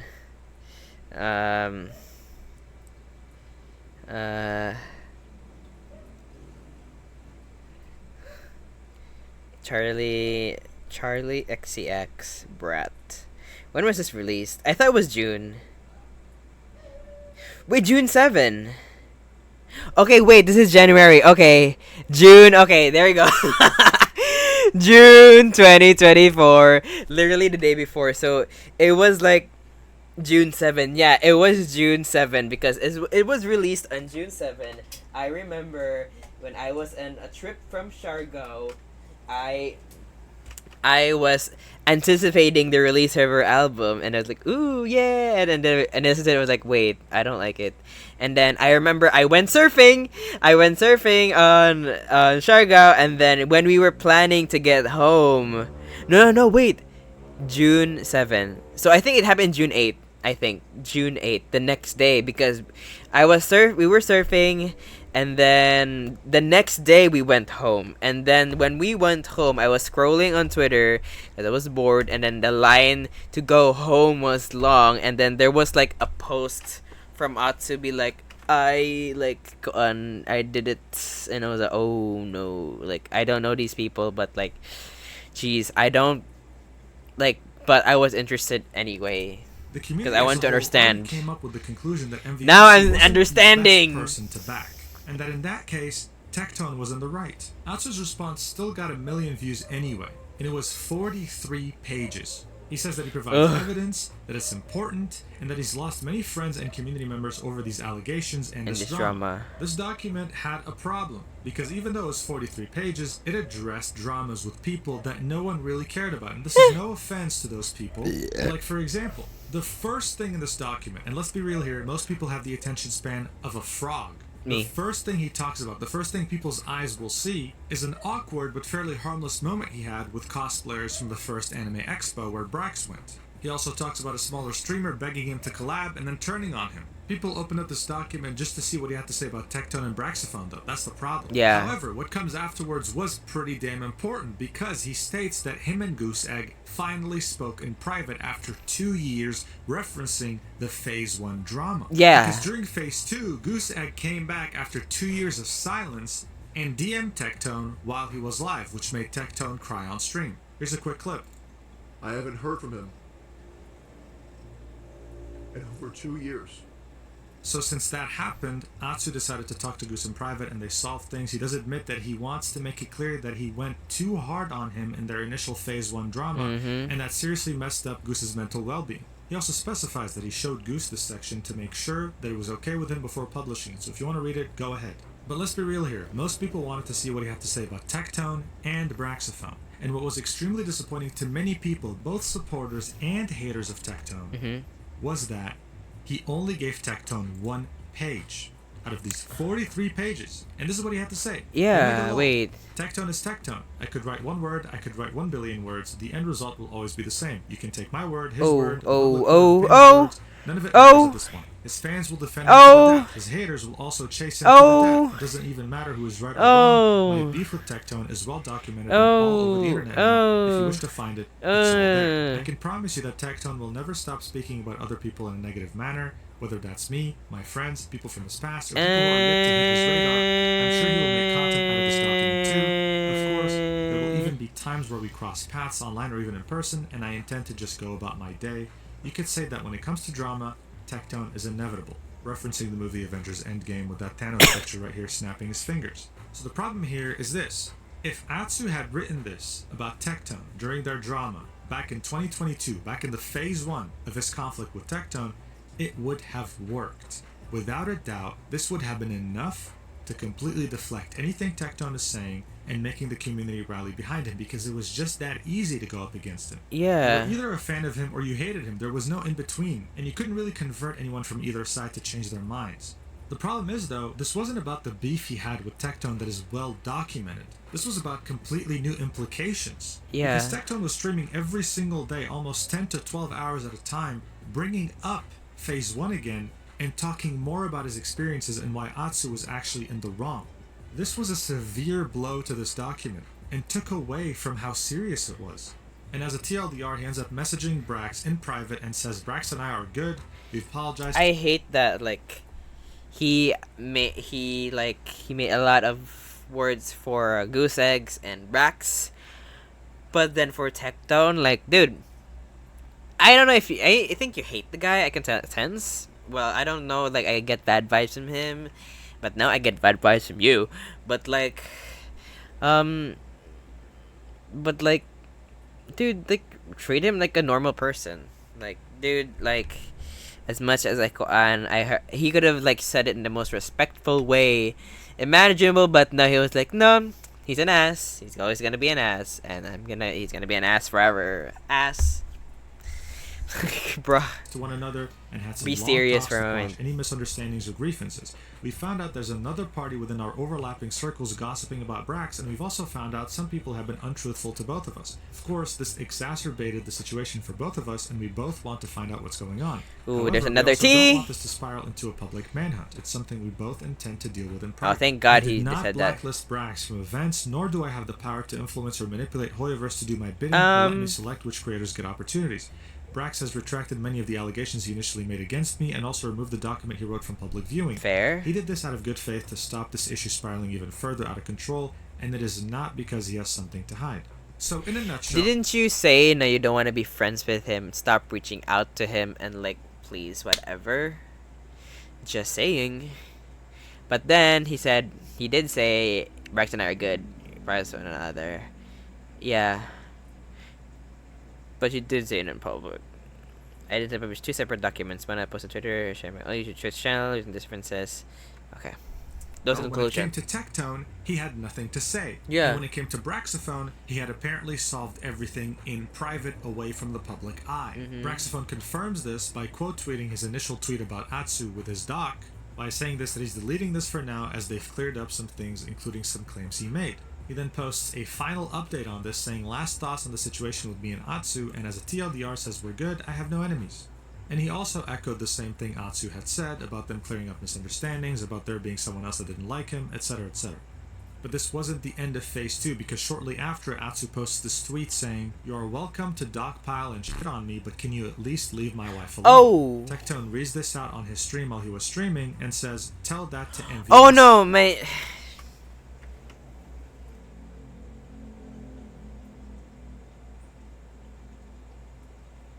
I'm so tired of immature people. I'm just... Maybe they just need some meds. I have meds. Do you guys want some of my meds? Oh my god. Tell that to Envy. Oh my god. Atsu then says, "Freem is not your wife anymore. Stop trying to scapegoat her. She made it clear you guys aren't on good Somebody said you don't know when to stop, and it's a lot of likes. terms. You can label it a low blow from Envy so that you can try and drown this clip out, but more people should be seeing that clip, especially during a discussion revolving around your true character. It's extremely telling. To speak to your loved one like that in any context is unforgivable, and the fact you want to make abuse from your community towards my wife about Envy, go f*** yourself, man." Now again guys, we only got the full context for the Tectone car clip in March 7th, which of course didn't make Atsu look better at all. But this was still in February, so people were still under the impression that Tectone treated his wife like shit. However, even with that context in mind, this had 370 replies. Atsu was insinuating that it's okay if it's Tectone, it's not okay if it's me. You have 2 different perspectives here, it's up to you to decide as a viewer.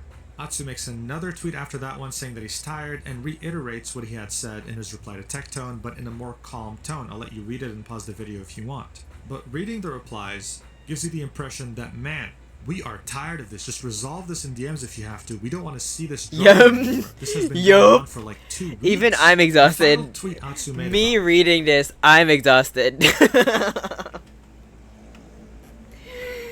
Oh my god, listening to all of this bullshit, I'm exhausted. It's been an hour and 20 this is minutes. that he called Braxophone Oh my and god. Gusek separately to air out any grievances and clear up any misunderstandings. Let's speed this up, He says that many please. things were taken out of context with Brax in particular, and that he realizes that he'll be called a manipulator for wanting to take this into private with Gusek and Braxophone. This is because Tectone at the time made it abundantly clear that he was completely against Atsu taking this out in private, saying that he'll most likely manipulate Braxophone. He says he's already lost friends over this drama and doesn't wish to burn any more bridges. He also says that he's sad that many people who he thought were friends or was on good terms with have judged his character without hearing his side in full, but it is what it is. He then says, "My initial response wasn't good enough, it was emotionally charged and also didn't have any receipts, Yep. and I owe everyone an apology for that." And here he's referencing his initial response to Braxophone after he had first published his document. Finally, Yep. on February 15th, Atsu releases this 1 hour 30-minute video on his channel called Atsu Cancelled, addressing allegations with evidence, where he goes through everything again, explaining his side of the story. But as you can see from the views, people were just tired of this, and it was I'm tired. Even I'm tired. a bit too late to have any sort of impact.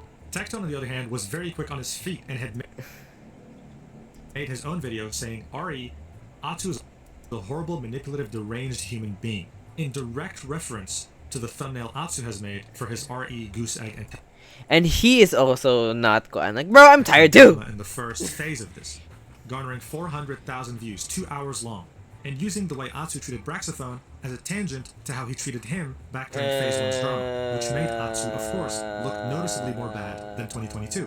This goes back to why this response was so disappointing to find on Atsu's document, because there were things that he needed to address that Tectone had brought back up under the context of how he treated Braxophone. The impact in this can be seen on the like to dislike ratio of his Atsu cancelled video, with 8,000 dislikes approximately, compared to 2,900. At this point, to many people, Phase 2 was when Tectone successfully redeemed himself and Atsu had revealed who he truly was. But that's not to say that many people didn't side with Atsu, and that's not to say that Tectone wasn't still hated. That's one thing to keep in mind.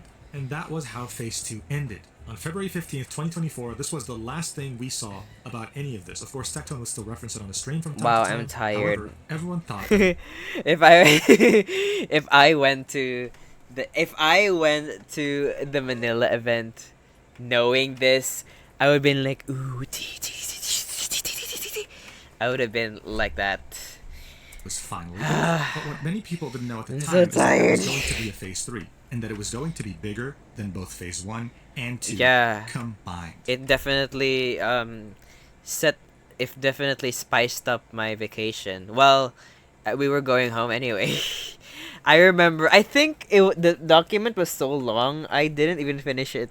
Because it was like, okay, like, I think I remember my head started to hurt when I think I read Braxophone and Tectone, and then I was like, you know what, I'm done, I'm so tired. I could just throw my phone to the ocean and be done with it.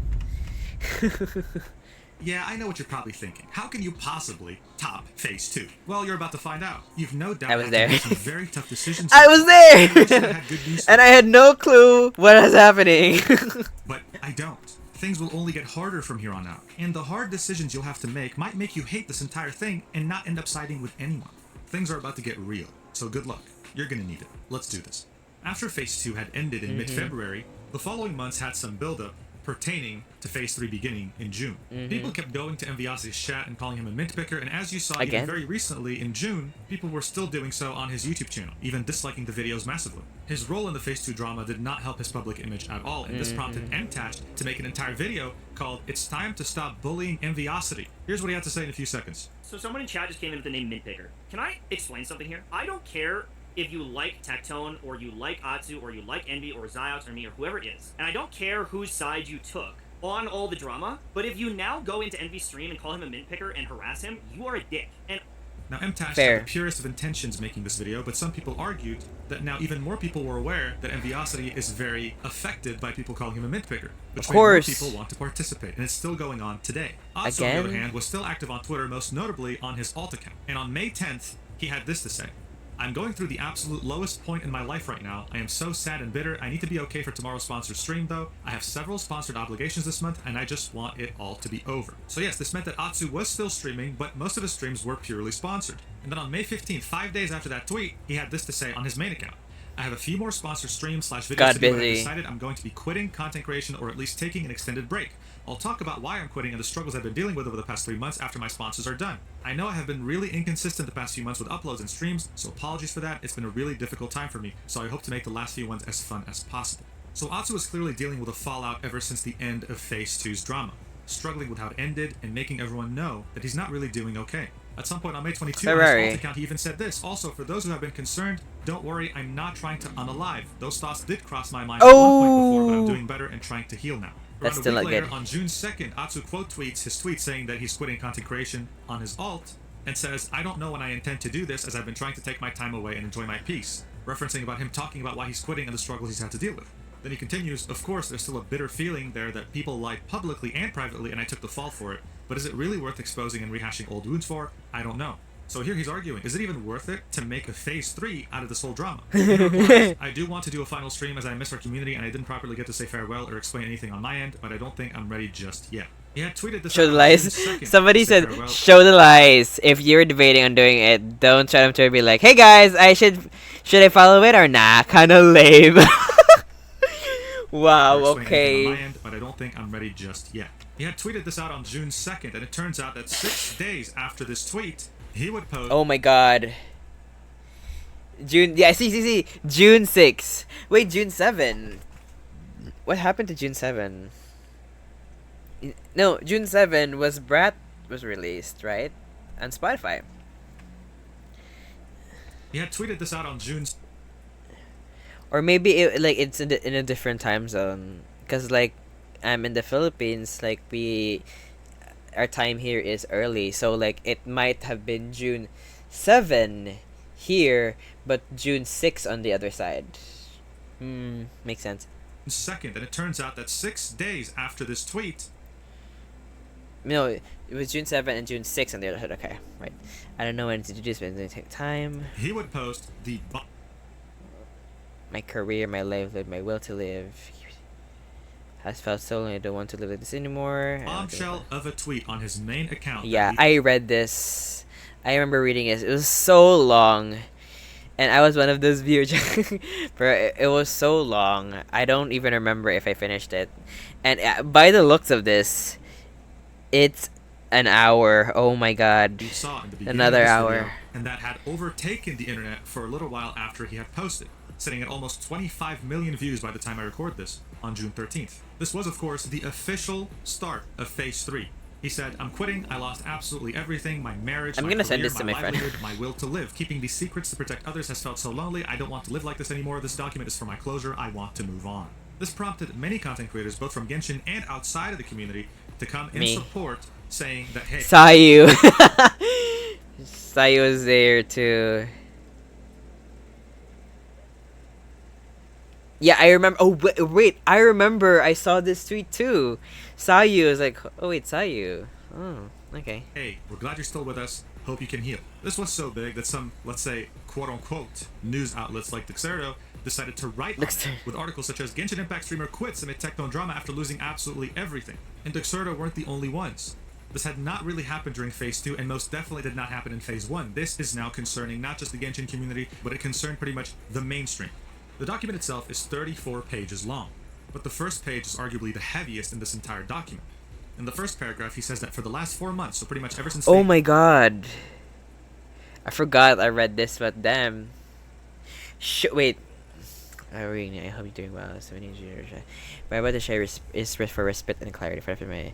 In order to protect the peace of other creators, communities involved, as well as my own friends, I have kept things to myself. I forget not sharing anything for things that to do with me, especially for the drama involving blah blah blah. In my February, I have continuation for a different period, and I've been taking space away from discussing the 6 pieces of closure for all the wish I put. Since February 11th, I have since February 11th. And May 9th, I consider a final attempt after considering my wife and partner for 10 years was having an affair. And friends betrayed by the person I trust more than everything. I have never felt so hurt alone. I never cried and skin. And followed by the person. My old friends and meet new and everyone with no interest in me as a contractor or how I can benefit them.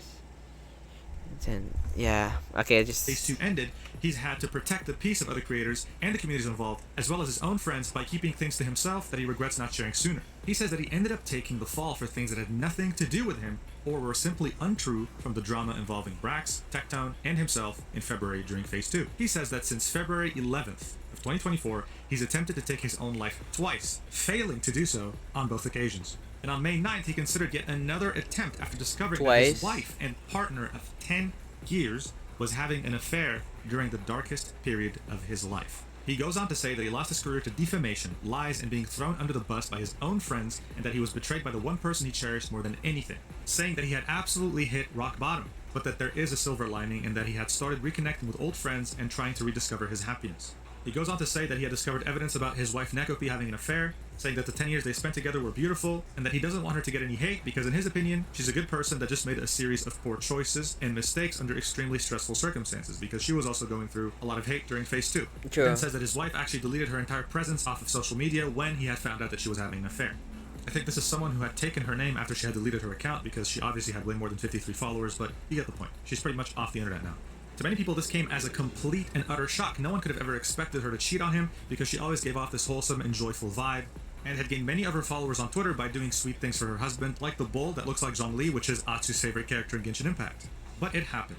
And from a completely neutral point of view, most people, out of the 20 plus million that saw his tweet, saw the tweet, maybe read the first page, but then that was about it. They saw a man who tried to take his life 3 times, had his wife cheat on him, and is pretty much saying that he was defamed and that his friends betrayed him. But there is, of course, way more to this. There are 34 pages. There's a lot. But many people were too exhausted to delve deeper into this. This is Well, the third- during that time, I wasn't. Now I'm tired.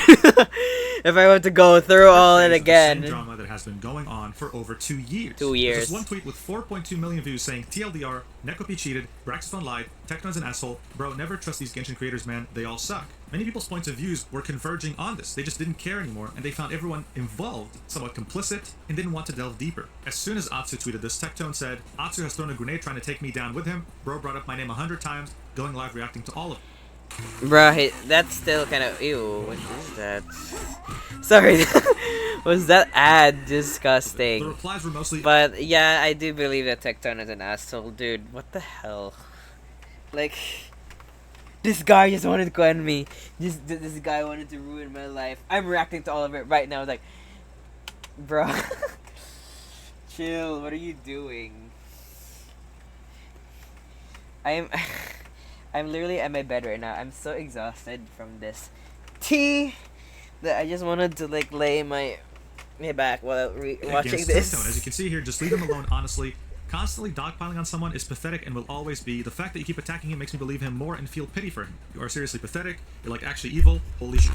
So of course this was one of the many perspectives, that this man was at the lowest point of his life, and you cannot react to this document because it'll potentially make him actually end it, which is something that no one wants. But this quote tweet right here with over 1 million views had a completely opposite perspective to that, saying, I read the whole Atsu doc and honestly it just feels weird. The very first page heavily appealing to your audience emotions with the divorce and toxic suicidal thoughts, right before going into 33 pages, name dropping so many creators reeks of manipulation 101, soften them up with a trauma dump so that they blindly trust whatever you say next. Trust me, I've dealt with people like that. So already perspectives varied quite a bit, and most people hadn't gotten the chance to even read all these pages. Tectone did that on stream and then uploaded it to his YouTube. It is a 3-hour long video. So I'm going to do my best to sum this up for you and give you the highlights so that we can then talk about the massive fallout that resulted from this releasing. Let's do this. So essentially, this document was Atsu I'm literally copying a sleeping right grenade now. and trying to get as many people in the blast radius as possible. This was him going down and taking everyone with him. Almost every single Genshin and Honkai Star Rail creator that has any sort of relevancy is mentioned here, including myself. But I'll specifically... What? Damn, go girl. And Dish. Oh god, even Dish. Why? I'm tired. Is who's the other one? I don't know. Tectone's involved, 1010. And Mujin too. I didn't even know that was him. Hey, know your name now. Wait, was he even a Genshin streamer? Hold on, my second monitor is glitching. Oh, I think. Okay. I gotta adjust. Did I literally like move my laptop from my desk to my bed? Because my back hurts from listening to this bullshit. Hold on. Is it? Yeah, okay, it's here. Oh, my back. Wait. If there's anyone still listening, my god, you are crazy. You're crazy as me, because I am still We'll here. talk about that at the end of the video, and I will not be neutral. So please don't watch it if you don't want your opinion to be affected.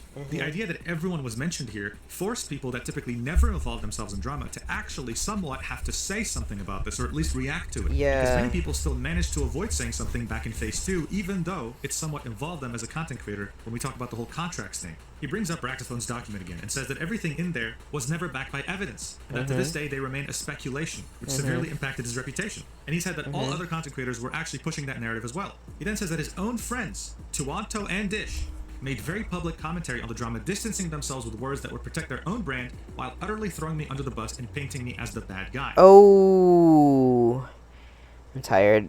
I'm like, I wanted to react even more, but I'm just so tired, man. So this makes sense of what happened on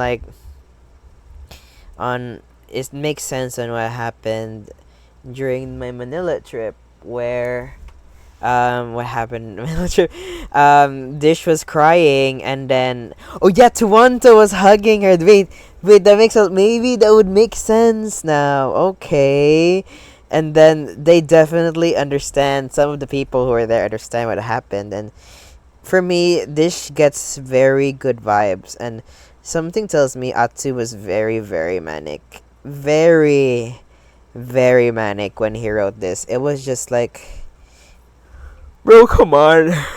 He then says, I confronted both of them in private at the time, and their responses and apologies were extremely disappointing, with a sentiment that felt like they had excused themselves of any wrongdoing towards Braxophone or myself. He then goes on to say that him and Braxophone are okay. They discussed things in April during a dinner, face to face. He doesn't believe that he had any intentions to ruin his livelihood, and Atsu said to him that he truly didn't want to do, well, this, something like this document, but then said that he had to, because if he ever was going to come back to content creation, either Tectone or Braxophone had to say that what they were saying was false. But he knows Tectone will never do that, and if Braxophone were to do that, it would affect... I miss playing Valorant. When can I have a better laptop? Is this Wailai? Yeah, it is Wailai. Sorry, I need to watch something else because like the whole video is making me mentally exhausted. I don't think I could continue with like the FNAF stream because I'm so tired. This is just a very interesting video though. It makes a lot of sense looking back from last year. This was last year. Oh my god.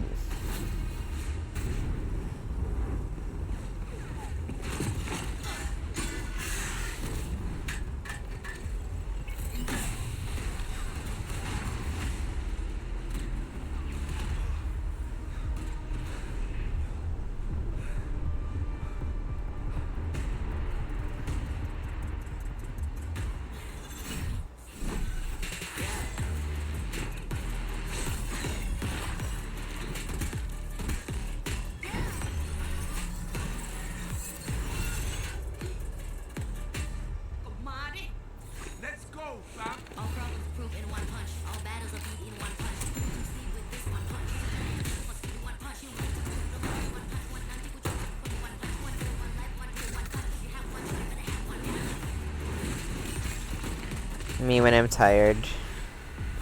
I literally... Good to see you haven't changed, T.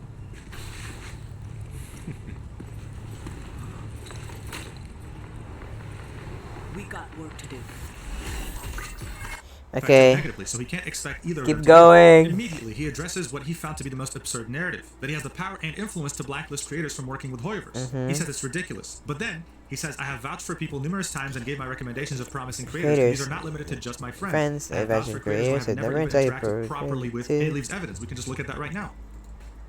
So this is him talking with Hoyoverse staff, being in situations where he has pretty much recommended other creators to do sponsored segments. This was about a podcast-style event for Hoyoverse. They wanted someone who used a face cam, but Atsu felt like he wasn't good enough for this, so instead he recommended many creators in the Genshin Impact community to do it instead. As you can see, here's the list. Now I should specify, just for context, that it seems like for this event in particular, judging from the conversation, that they're being paid with in-game currency and not actual money. I could be wrong, but I do know that for some creator events and programs, they pay in Primogems, which is the in-game currency, not money. He then gives another example here where Hoyoverse was hosting a special event in the UK and they hired a UK-based agency to take charge, so they just went wanted to quit. to Atsu. He really wanted to quit because he was like, he was gonna release this before anyone else. Regardless, they went ahead and asked him if he knew anyone else in the UK that did Genshin-related content, and he gave a list. He says that this happened on several occasions, and emphasizes that, yes, there are many times where he vouched or recommended for people, and that he was probably one of the only people who was trying to pitch ideas to Hoyoverse for events where it included him and others, not just his friends. He then says, I think it's ridiculous how Tectone tried to spin my proactivity in pitching myself and others into some narrative of how I could choose who to give Hoyoverse contracts to, though. He then says that none of these things, these events that he had pitched Hoyoverse that ended up being pretty cool in his opinion,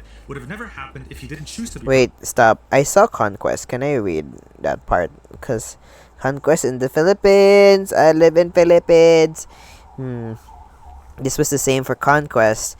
I ended up pitching a list of creators to them. Thankfully, they wanted to give many of us a chance, and it ended up being an unforgettable experience. It would never happen if I didn't choose to be proactive. So as if this narrative being proactive is manipulative and being a Correct. snake. So he rat. absolutely refutes this narrative that being proactive is manipulative or being a snake / rat. So Atsu's perspective is that he had pretty much done his best to pitch ideas and do cool things in relation to a game he likes, and had tried his best to recommend others whenever he had the opportunity. From Tectone's perspective, he does wonder why Atsu specifically was being asked to provide certain names, why he had that ability, or why this was even expected from him when it came to Hoyoverse. And of course, this goes back to MTAS's argument when he had November the Atsu, saying that if 2023. Atsu had the power to recommend people, then what's stopping him from not 2023. recommending people he doesn't like? Because if you guys remember, in Phase 2, Wait. Atsu's first response after Braxton's document had a paragraph pretty much insinuating like, yeah, maybe me not liking you ended up in you not being invited to the parties, and for that I feel sorry for you. So of course, as always, you have two perspectives very varying and differing in terms of opinion. And when it comes to the contracts, And then look, November 2023, and then the whole conversation of that happened in when's?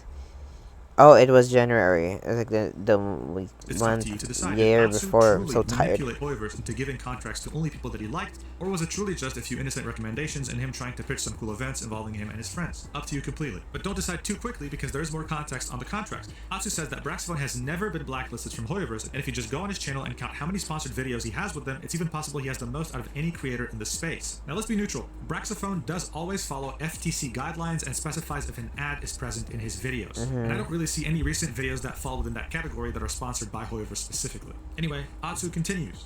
He argues that Tectone has for the longest time been trying to destroy the livelihoods of creators that have worked closely with Hoyoverse, and wonders how has this become a community that demonizes a creator for being able to work with a game or brand they love and earn a living doing what they love. Saying that Tectone knows he can say whatever he wants about these contracts because the people who signed them can't speak about them because of NDAs, non-disclosure agreements, which are legally binding contracts that don't allow you to speak about anything in your contract regarding Genshin Impact and many other things in life in general. He then says that Braxophone, if he was truly blacklisted, wouldn't have been invited to the Honkai Star Rail Early Access server where you have access to characters before they release. This meant that he had a good relationship with Hoyoverse, and references how there was drama revolving around it because Tectone was concerned with the idea that in the contract it's written If you wanna know, like, I'm basically blank right now. I don't wanna. I have nothing to add. I have nothing to say. My brain is just tired. I just wanna end that he this. can't release any videos recorded on Early Access. I need to before finish Hoyoverse this approves it. to His make main concern was sense, that you all know, of a let sudden me make creators couldn't say sense. anything negative about the character because Hoyoverse was approving the final version. But then it was explained to him that that was not the case. That's pretty much where he stops talking about the contracts in his document. As you can see, the situation itself is pretty messy and has a lot of different perspectives and points of view. Now, if the document had ended there, maybe things would have been different. But this is when it gets controversial, even for supporters of Atsu, because it's when he arguably starts to throw everyone, even his closest friends, under the bus. Oof. This is why many people saw this document as a scorched earth tactic where Atsu pretty much takes everyone down with him. He says Yeah. that Jake, aka Tuanto, Oh! one of his closest friends, threw him under the bus. Oh my god. According to him, Tuanto messaged Braxophone during Phase 2 of the drama, Oh my god. saying that there was no hard feelings between them, clarifying it so he can get out of the drama.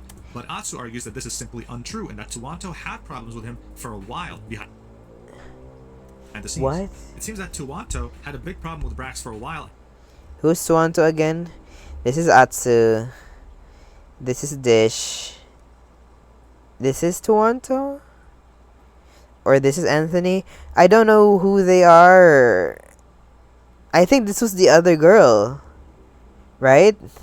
Oh, this is the wife, I think. I don't know. Wait. I don't know. After he had doxed his girlfriend Saki when he had posted the group image not knowing that she was a VTuber. And because of this, Atsu believes that Tuanto contributed to the narrative that he was only pushed away from Dude, if only Brax wasn't there. Imagine if, like, nothing of this would have happened if Brax just wasn't in that picture. Braxophone due to Atsu's dislike of him by simply not saying anything. In Braxophone's document, he points to a party in which he wasn't invited but went because a friend told him about it, and the reaction his friend received for inviting him made him think that he was blacklisted by Atsu. It turns out that that he was only pushed away from Braxophone. My phone is telling me to just go to fucking sleep. Where is it? What? Where's my phone? Okay, it's in my back. Due to Atsu's dislike by simply not saying anything. In Braxophone's document, he points to a party in which he wasn't invited but went because a friend told him about it, and the reaction his friend received for inviting him made him think that he was blacklisted by Atsu. It turns out that his friend had received a scolding from Tuanto, who had created the party, and still disliked Braxophone because, in his opinion, he had doxed his girlfriend. No. Braxophone's friends didn't specify who scolded them, but they just said they were scolded, which made Braxophone think that it was Atsu that didn't want him there and that blacklisted him, but it turned out to be Tuanto not wanting him in his own party. He then brings up his other close friend, Dish, saying that she contributed to this narrative, that he had manipulated people into staying away from Braxophone, and he believes that her comments are the most damning of all of them. He says he confronted her privately about this, and he didn't feel that she really cared about how much damage she caused him. He thinks that she did all this to save face and protect her public image immediately instead of actually caring about him or defending him. Because in his opinion, there were many outlandish claims in Braxophone's document that she could have refuted, but she chose to gloss over them completely. He's of course referencing this Twitter reply that we already read that was under Braxophone's initial document in Phase 2, where she said that she was always confused about Atsu's distrust for Braxophone and that she stopped her investment there, and that she could have fought harder but didn't. Atsu's reasoning here is that in that car ride where Dish kind of said, hey, why are you distancing yourself from Braxophone, he argued that because the first topic of conversation Braxophone had was about a voice actor being a weirdo around women, it made him very uncomfortable and he just didn't want to talk to him anymore. He then says the voice actor/actress is still active in the community to this day. He has spoken to people in the voice acting community and other creators to get a better idea of what the fuck is going on, but ultimately it's been lots of he said, she said, which made him distance himself from the entire voice acting community as a whole. He still insists that he doesn't want to say who the voice actor or actress is because he wants to let the victims do that first. So again, this is just thrown casually, just like in every document so far, that there is a voice actor for Genshin that is a complete weirdo, but we still don't know who it is, and there's not much we can do about it. Atsu then says that Braxophone had tried to contact him 3 separate times through Hoyover's staff, and that had made him very annoyed, which resulted in him blocking Braxophone on every available form of social media. And then he leaked DMs between him and his trusted circle of friends to show you that he had specified that it's okay for them to be friends with Braxophone and to not let his distrust of him get in the way of doing that. And he also leaked some messages from Tuanto showing that he did not like Braxophone, or at least had problems with him. Bro, I was not happy. He can suck my ass, and Ying can too for making the rest rate me as a +1. I just spoke to the host and considered. You know what? This is your fault. He wants to be friends with you, and he was very sad he was uninvited from the party. Bro, I was not. Oh my god. Oh my god. That was mean. I didn't. What? So it does seem to be more. I didn't mean this. That was mean. I didn't mean this. He can suck my ass. That was mean. Yeah, he just thought about that. Ugh. So funny. These are all the DMs. You can pause and read them if you wish, but one thing to note is that even though Atsu tells his friends that it's okay to be friends with Braxophone, you can still clearly see him complaining about him. He then says that he's so sad that it had come to this, he can't believe that he had to share private conversations from amongst his own friends just to defend himself because they threw him under the bus, but that it was necessary. So then he gives a pop quiz to Braxophone saying, hey, I hope you clear up everything with true or false and then provide evidence. It's pretty much what, in Atsu's opinion, Braxophone had pretty much said in his... Yeah, I didn't read this. Because I remember my head was hurting from reading. I remember I spent like an hour reading the document and I wasn't even finished because I was so tired. My head hurts. And I was like, okay, I'm gonna finish reading this someday. And I didn't. Until now! You can pause the video to read those, but we'll get to them when Braxophone responds to them anyway. Atsu then concludes that a lot of what he had perceived to be to read those, but we'll get to them when Braxophone... Whether he chooses to address it, I do not know, but I hope this clears up the following allegations or narratives that came out from the document and ensuring the drama, especially dealing with whether it's true or false and either provide evidence to that. Atsu has the power to blacklist creators from working Hoyoverse. Atsu has the power to give contracts to creators for working Hoyoverse. Atsu spreads hate of Braxophone to other creators and other professionals. Discriminates against white male creators, really? I don't think so. Only against people who are bigger streamers and his immediate friend circle, or specifically a woman. Creators such as Anthony Dish, Tuanto, Lily Pichu. She's involved to use them and grow. Privately warned Tectone about Braxophone, or had Braxophone uninvited from parties, by people back from Poto to exclude Braxophone and an OTV party, is silencing people to protect sexual assault. Atsu about Genshin voice actor. I'm tired, but here's the thing.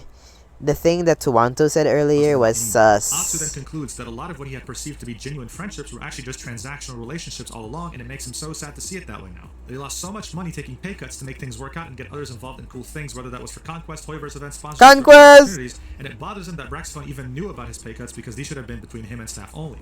He says that he has protected his friends over and over and over at the expense of his own reputation, and what does he have to show for it? He lost his career, his income, had to lay off his editors, and he doesn't even know who is or isn't his friend in the space anymore, and he lost his marriage. He then says, my life became a complete and utter joke because I chose to prioritize others over myself. The thing is, prioritizing myself and clearing my name at the expense of my friends isn't going to make me feel any better. I fucking hate this. Atsu then ends his statement by saying that he's really gonna miss doing content creation, YouTube, and God, even my laptop is tired.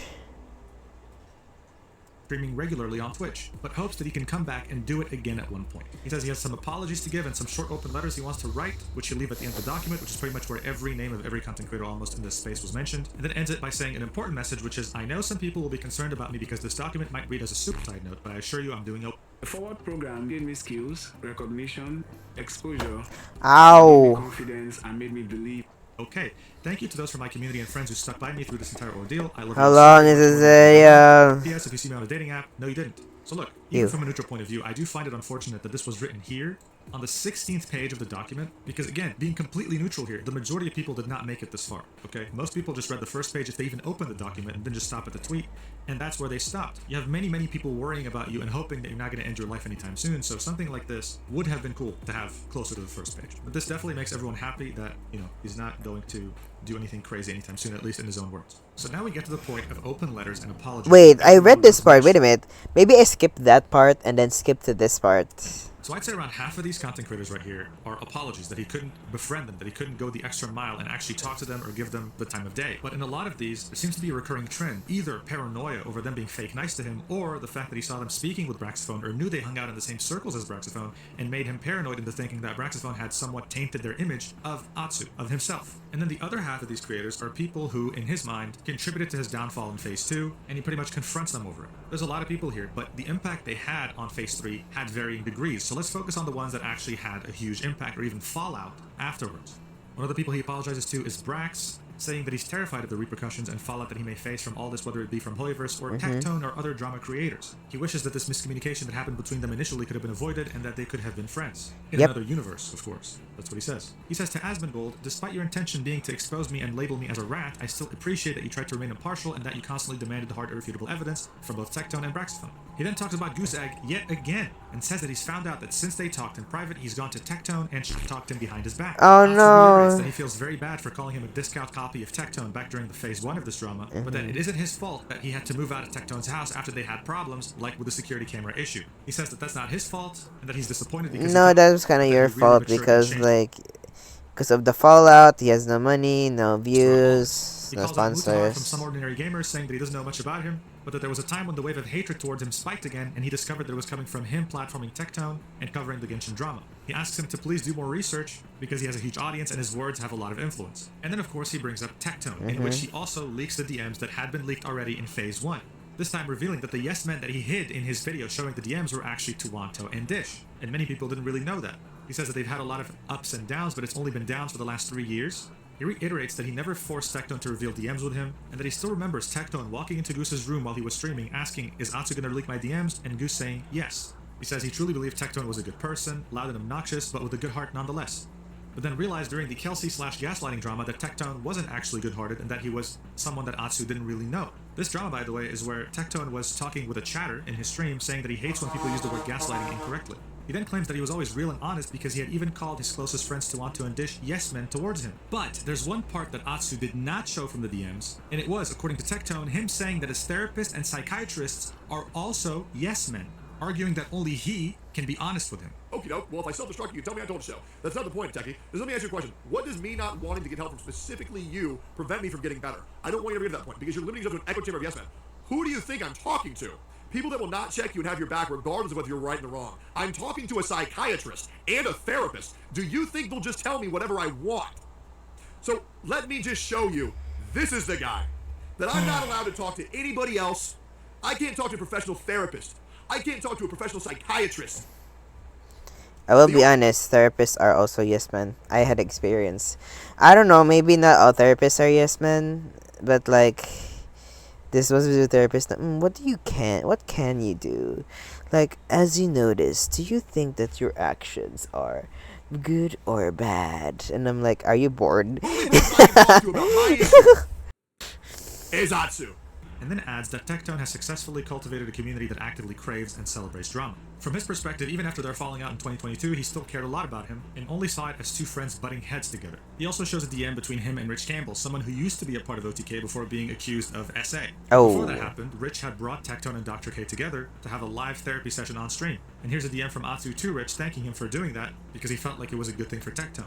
The thing to note here is that from Tectone's perspective, this is what happened after the Dr. K session. Even though he enjoyed it, Dr. K specifically told him afterwards that there was nothing wrong with him, even though Tectone for the last 2 years was convinced that something was indeed wrong with him. He felt like Atsu was partly responsible, just like other people telling him to seek therapy because there was something wrong with him, right? And this is Tectone's perspective, of course. Then he ends it with this paragraph saying, I know writing all of this will likely fuel you to keep coming after me for an eternity. I genuinely want nothing but the best for you so long as it doesn't involve you causing so much grief for other people. I hope this will be one of the last times I ever have to address anything regarding you in a public setting. I'm tired of the drama you keep dragging myself and others into. I don't want anything to do with you, and I really thought that was the same for you, but you just can't seem to stop yourself from putting my name in your mouth. You did it though. You completely and utterly destroyed my livelihood and my sanity. What more could you possibly want from me? I really do wonder if you would have felt anything at all had I gone through and succeeded with my suicide attempts. Now that last sentence, of course, is a crazy thing to say because it's implying that Tectone would have been happy if he had ended his life. From Tectone's perspective, on stream, he had said multiple times that he would never want to see Atsu end his life, and he highly advised him to seek therapy ASAP. But the reason why he might not seem very empathetic is because, in his own words, Atsu has only lived 3 months of what I had to endure for 2 whole years. And if you think about it, they both were in marriages over 10 years long, and they both ended the same way. Wait a minute, yeah. Thoughts. They both went through having their closest friends abandon them over controversy. In Tectone's eyes, this is the highest form of karmic justice, and in Atsu's eyes, he is at the complete lowest point of his life, unable to even think about this. This is how much of a complex issue this is between these two. Two perspectives that are so infinitely different and that will never, ever converge. How will you ever decide on two opinions that will remain parallel until the end of time? This is your challenge for this video. He then reiterates how disappointed he is in Dish, and the fact that he felt that she really no, I feel bad for her. I don't know her, but like she was pregnant. Oh, she is still pregnant. Wait, when will she get pregnant? I don't know. I remember that she was pregnant like May. So she might get it out like November or something. I hope she's doing well. Under the bus and backstabbed him by not backing him up publicly.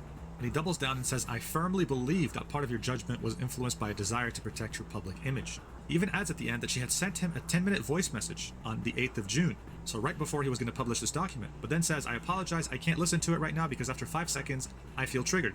Then he addresses another friend of his that's on the server with him. You didn't even listen to the whole message, bro. Come on. With a more lighthearted tone, saying that he does acknowledge that he likes to sit on the fence during dramas and not take sides, but that does send a mixed message to people, especially when he's associated with him. Then he addresses Tuanto, saying that he's his best friend and still sees him as his best friend and brother, and then says, it's exactly for this reason I really didn't feel you would ever understand how much I have suffered in order to protect you unless I went through the extreme of publicly addressing you, and that he fears now that he's too lost in the sauce and cares too much about content creation, and that it's starting to affect him. He feels like he's become more cowardly over the past year and that he should be fearless in his choices and beliefs, and that he knows that getting cancelled weighs on his mind heavily. He said that he was very disappointed in him and how he went about the Braxphone drama. He apologizes for this having to come out publicly and says that he'll always love him. Now, as I mentioned, the fact that Atsu had brought the names of so many of the biggest and most relevant content creators in the Hoyoverse game space made this document seem like a nuclear bomb, because it was. But arguably the biggest bombshell in all this was his statement on Xiox, who is the person who inadvertently kind of served as the trigger for Phase 2, and who has literally never, ever participated in any drama. And Atsu had made an irreparable mistake here. This statement on Xiox was so crazy that it was similar to his tweet about Tectone, where people didn't care about the entire tweet, they just cared about the final part where he was subtweeting Braxophone. This was the same thing. I'll read it fully so you can fully understand why. To Nick, Xiox, I've told you this in person, but I feel like you have matured a lot over the past 2 years since meeting you at Anime Expo. You and I are both aware that I have gone out of my way to clean up after you for a certain issue, but when I found out I was getting accused by Braxophone and people behind the scenes were saying I was protecting you over things I was completely unaware of, I was pissed. I told you recently face to face in LA that he seemingly had dirt on you, and your reaction to this information was extremely disappointing to me. You repeatedly emphasized how you would never side with me publicly regarding drama, yet you still wanted me to clarify things and relay information to you. It felt like a slap in the face. Is he talking about X? Is he talking about Y? Was it Z? I don't know, and I'm not your messenger, and this was like insult to injury. I already know very well you care deeply about your public image, and you specifically try to avoid all forms of drama, and I never expected you or ever asked you to side with me publicly at all. Your comments were totally unnecessary. I don't want anything to do with whatever skeletons you may or may not have in your closet, and you need to work shit out with Bragg's phone privately. From my understanding, neither of you have made any efforts to contact each other over it and plan to sweep it under the rug, which is just going to lead to more rumor spreading. I hope this will prompt you guys to communicate and squash whatever this beef is, because I refuse to deal with this or take any Wait, can I read this last part? Wise to Jake, I feel you're also getting lost in the sauce and starting to go down the path of cowardice, bending over backwards for the masses. Can I say this? I think he has a point, because when I'm sorry, okay, I'm gonna go back to sitting. I'm just exhausted. Okay, laptop back at desk, ready to keep reacting. God, how long is it? It's almost 2 hours, dude. This is like the amount of time I could be playing FNAF and failing. It's kind of true though that I noticed that Toanto, like, during the event, well, I don't know him, or like I just saw a glimpse of him. He was appealing to the masses. Hey everybody! Hey! And then, but I do think that Anthony Chen was more into it than Jake Toanto. For it later down the line. Just Sorry for the say, grief this might cause you, but my I'm genuinely sick of getting opinion, dragged nah, into doesn't these matter. dramas. Likewise to Tuanto, I feel like you're also getting lost in the sauce and starting to go down a path of cowardice, bending over backwards for the masses. I want to see you grow and succeed, and I also want to go back to the days where you, X-Lice, Zaj, and I could just chill playing OSRS, but it's never going to happen if I just kept keeping this to myself. I know you likely want to approve of the way I went about this or see eye to eye with me on it, and I apologize for that. This statement framed it like Ziox had committed a crime, like he had covered up something extremely serious, trying to hide it under the rug. The way this is written confused so many people, and while they were already tired of the whole Braxophone, Tectone, Atsu drama, all of a sudden people who usually weren't even involved in the drama were, because Ziox being involved in something that could equate to a crime is insane. Someone who always avoids drama and only acts silly 24/7? What? All these things combined that you've seen so far have made this document so powerful, to the point where everyone, even people who don't usually delve into drama, had to somewhat say something about it. Regardless, after making the document, Atsu had this to say on his alt. I'm doing okay, I made a late dinner and just did some exercise, I've received an immense outpouring of love and I really appreciate it, I'm feeling way more emotional than I expected, so I will be postponing my stream till after I wake up later today. So around a day after posting the document, Atsu went live to a stream on Twitch with over 6,000 concurrent viewers, but everyone truly just wanted to know, what was he saying about Ziox? What is he trying to say? What happened? What is he covering up? Did he assault someone? Is he evil? So around the 2-hour 30 mark in the VOD, he finally gets to it. And this is what he had to say. Nick, from my understanding, has not sexually assaulted someone. That's not what I'm referring to. This passage here, which does not mention sexual assault, is about Nick. But Nick has not, from my understanding, sexually assaulted someone. What? That is, I want to make that very, very clear. Whatever these skeletons are, though, I don't want any business with it. That's between Nick and Braxophone. And from my understanding, they've talked it out. I don't know whether they've quashed it, but I spoke to Braxophone this morning, and he told me he spoke to Nick already. I counted how many times he had to re-explain this to his stream. It was 4 times. This was one of the first times he was explaining what happened with Ziox, and unfortunately, it was so badly phrased that some people watching genuinely thought that Ziox had done something of extreme harm. Yeah. My understanding, Nick had invited certain girls to this Airbnb behind my back without my knowledge. That's as far as I know as what has happened. And like, they were all doing like stuff with alcohol, and I've touched on this before, I don't drink alcohol. I'm not involved with anything related to do with alcohol, and I remove myself from those spaces. So I have no idea what the f is going on here. Yeah, then why are you saying that then? And I don't know how much of this is true or how much of this is people trying to stir shit, because I have been told now by Brax who these other certain people are yapping about this. And like, these are people who don't like me either, by the way. The other people yapping about this, I know for a fact do not like me. My personal opinion of them are they are clout chasers. So I don't know how much of what I've been told is true. And I don't want any business regarding Nick or Brax or any of these people apparently involved to... So of course, him saying that it involved multiple girls and alcohol kind of insinuated the fact that it was way more serious than it actually is. So this stream didn't particularly help in terms of Ziox's allegations. Exactly. Also, What if you the remember, heck in are his you talking document, he about? said that both Braxophone and Ziox had not quashed the beef, but they did. It was just told that this morning. So while everyone was running like headless chickens thinking that Ziox had committed a crime, Goose then comes out to tweet this, quote tweeting Atsu's tweet saying, "I'm going to say this once and I'm going to say this really clear. We ended this casually and respectfully. I never brought your name up ever again on my stream unless it was in a good light, and said that I hope you recover and do well and that I genuinely am glad we could squash all our beef. Now I'm getting called two-faced and we're double backing on all that we apparently handled together, and you thought that I seriously matured. For your information, I have matured, but you clearly have not.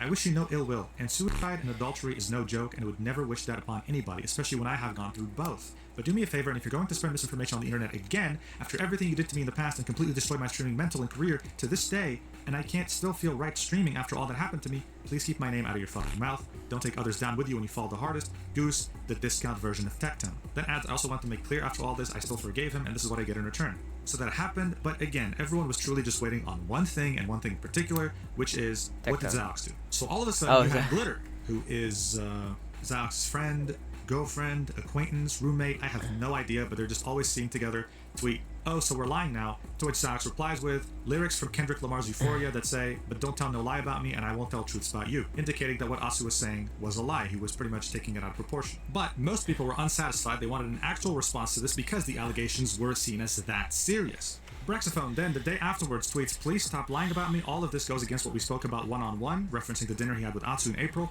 "I feel gaslit and betrayed. I'm sorry about what happened, but I'm not to blame. I really wanted to be done with this, and I was ready to let you post everything you felt and not argue with you so that you would get closure. But you have lied about me and the conclusions we came together. Your mental health should not come at the cost of others. I privated the initial document at your request to get people off your back. Seeing you use it now as ammunition again also really fucking sucks." So here he's talking about how the document he had initially written about Atsu was privated because Atsu had asked him to do so. But as you can see right here, Atsu had saved it and was reading it out on stream for a little while. So here's Braxophone's document. This one is 6 pages long. These are all the statements, 14 of them, that Atsu had in his final document. So Braxophone answered every single one with true or false and giving what he thought about them. First one being, Atsu has the power to blacklist creators from working with Hoyoverse. I cannot prove it. Atsu has the power to give contracts to creators working with Hoyoverse. No proof it happened for me specifically. Looking at screenshots from Atsu's own document, it looks possible a year ago plus. Atsu spreads hate of Braxophone to other creators and industry professionals, literally done in the screenshots shared by Atsu. Atsu discriminates against white male creators. Deleted this from my doc early on. I had connected some dots with me, Tectone, Brand, Doro, and Goose, all not ever being reached out to when an effort was made for other creators. It was removed within an hour because I realized I was wrong for posting that, and clearly that wasn't the issue. This was something that Braxophone had posted in his initial document against Atsu back in Phase 2, but he removed it fairly quickly afterwards. Atsu only games with people who are bigger streamers in his immediate friend circle, or specifically a woman. Certainly seems this way with big streamers at least, can't speak to it currently. Atsu befriended creators such as Ant, Dish, Tuanto, Lily Pichu to use them and grow. I don't know all your history. From what you've told me, I no longer believe this. Atsu had privately warned Tectone about Braxophone. This is true. Atsu blacklisted or had Braxophone uninvited from parties. This was Jake, not Atsu, so Tuanto. Atsu brought people back for a photo to specifically exclude Braxophone at an OTV party. This is true. Atsu is silencing people to protect Ziox from undisclosed incidents. This is not true. He is not silencing anyone.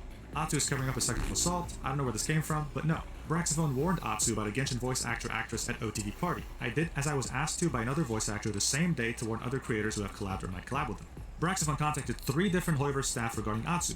I only remember contacting 2. One was me venting about feeling specifically isolated by that clique, and they took it upon themselves to reach out. The second was in an attempt to contact Atsu. Braxophone knew about the pay cuts Atsu was taking for other creators from Hoyo staff? Yes. So then Braxophone decided to come up with his own pop quiz specifically made for Atsu, in which he asked 14 true or false questions. The first one being, one of your closest friends lives with a Hoyoverse staff member. You received multiple requests from Hoyoverse to give suggestions on which content creators would be good to work with.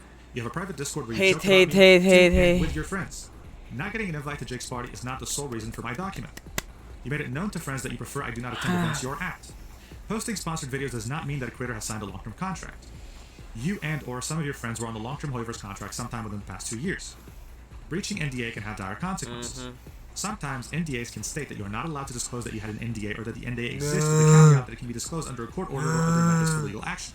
Sometimes one may need to deny that they got a contract to avoid hundreds of thousands of dollars in repercussions. Your mental health is neither my fault nor my responsibility. Your fallen viewership in Genshin Impact directly correlates with the game's overall viewership and not my document. You lied to your audience about the conclusions we reached in person pertaining to this drama in order to make yourself seem more like a victim. You betrayed my trust and dragged my name through the dirt after I was open and honest with you about everything, even confiding in you as you did me, despite our long talks and discussions about everything, working together to find solutions. Leaving a score at the end, something out of 14, with an answer key showing us what exactly is wrong and right. And as you can see here, according to Braxophone, everything is true. Now, as I mentioned, Atsu was streaming around this time, and while he was streaming, Brax released his document. So he went through the entire pop quiz and answered it. Here's what he came up with. The third, fifth, and last question were not answered with a true or false. Instead, he argued about it, so I don't know exactly what his final score was, but Thank you for that. Then in Braxton's statement, he made sure to say before I say anything Thank you else, for I'm that. truly sorry for what has happened, no It's- matter what has happened between This whole thing is making me so bored. us. I'm grateful that you are alive. Thank you. Then says, I'm not going to sit here and act like everything in my initial document is true, but I will say that I'm genuinely sad because I felt like we had worked everything out. But your newest document broke the trust I had in you from our more recent discussion. Wait, who said Because this? basically shirks Oh, any and it's all responsibility Brax. for you off me and paints me into a villain that's ruined your career and life. He then says that he believes that ever since he made the Atsu document in Phase 2, Hoyoverse has made more of a concentrated effort to reach out to a wider variety of creators and creators. get creators more involved than before. He doesn't know if these things are correlated, but appreciates it nonetheless, and then gives examples of things that don't make sense to him, the community, and other creators. Here he's referencing the first question that even Atsu agreed with, in which he says that a Hoyoverse staff member actually shares a home with Tuanto, the biggest Genshin Impact creator, Really? as well as some other content creators, and how they seem to get a lot more priority than other creators, at least for the last few years. Feel free to pause the video to read all of them. It's up to you. Then Braxton says Whatever. that one of his biggest problems with Atsu's Don't response care. makes it sound like the main problem he had was that he wasn't invited to Tuanto's party, and that he ruined Atsu's career for it. He says that's bullshit. It's honestly hurtful that people are willing to ignore the years of being ostracized, Ignored, and being shit-talked shit-talked. that came from that initial circle of people. I did make one mistake in assuming everything was Atsu's fault specifically, but that doesn't change these things. You did did talk to other change- people. yeah. You did prefer I not hang out around due to one or two poor interactions. Whether or not you are the ringleader, you still participated, ostracized me, and isolated me. Whether or not there was an actual blacklist or it's just word of mouth, you specifically did not like me and made it clear to your friends. He then references Yeah, the she DMs did of say that Atsu, to saying, I very Dish. specifically said, I hope people do not feel obligated to avoid people for my sake, but when you go into a Discord server full of influencers who are at the forefront of our specific space and mention that you specifically do not like me, This is why I don't like people. Like, if I ever get consequences for big me, as this a shit is so fucking middle school. VTuber, This which also applies to that is OTD event we were at. We already spoke on honestly, that. I don't think so. If this is like, if I do get like a lot of followers or like become a big time VTuber, I would hate getting involved in parties involving other people because I just hate people. I just hate people because you never know that they'll be like this and be like, I actually hate you, and be like, oh my god. I just wanna like do shit online and be like, hey, hi, I'm reacting to bullshit. I am playing FNAF. I'm making nothing on Minecraft. Digging diamonds. Definitely getting confused on Minecraft. Like, that's what I want to do. And then just not get involved into the politics of it all. It's just like so exhausting. This is why I hate people. People suck. And apologize. Then he says that he hopes that Atsu feels better getting everything off his chest genuinely, saying that he wouldn't want someone to lose their life over this, he wouldn't want Atsu to hurt himself over this, and that he does, even after the fact, wish him the best and hopes for the best when it comes to him and his life, even though his documents and subtweets and malicious rumors have done irreparable damage to his career, his friendships, and his mental health for years. Braxophone is truly sorry that so much has happened to Atsu, and as he mentioned in his first document, he would have taken it straight to him if he wasn't blocked from contacting him on every avenue. He then specifies something completely unrelated, saying also free Palestine, all eyes on Rafah, anyone who thinks otherwise, because for whatever reason, after Atsu's document, people were calling him many names, including Zionist, so he felt the need to clarify that. He then makes a final statement to Tuanto, yet again reiterating that he didn't know Saki was a VTuber, he was told that she was a nobody, True. and that he hopes he's not painted as a villain anymore over this. So to Braxophone, he had True. to go through 2 years of suffering thinking that he was the problem and that people just didn't like him due to him being awkward and weird. From Atsu's perspective, he already had a lot of friends in the space and didn't need to add one more that caused him to be uncomfortable. Again, they both have their perspectives and they both have their beliefs. And it's clear they both didn't really want it to go this far, but it did. True. And here we are today. Tuanto, on that same day, also comes out with a video called My Response, in which he pretty much states that yes, he was very scared by including himself in the drama, he's always been scared, and that he apologizes directly to Atsu for not having his back publicly during the phase 2 of this drama, and that he hopes that they can stay friends. Dish then comes out with her own tweet saying, I would rather not do this, but since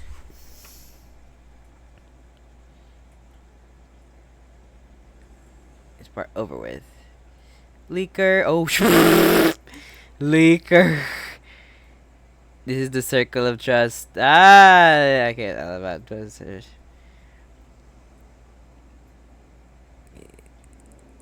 In case you did decide to reach our trust, other people shouldn't have given approval to be included in this thread.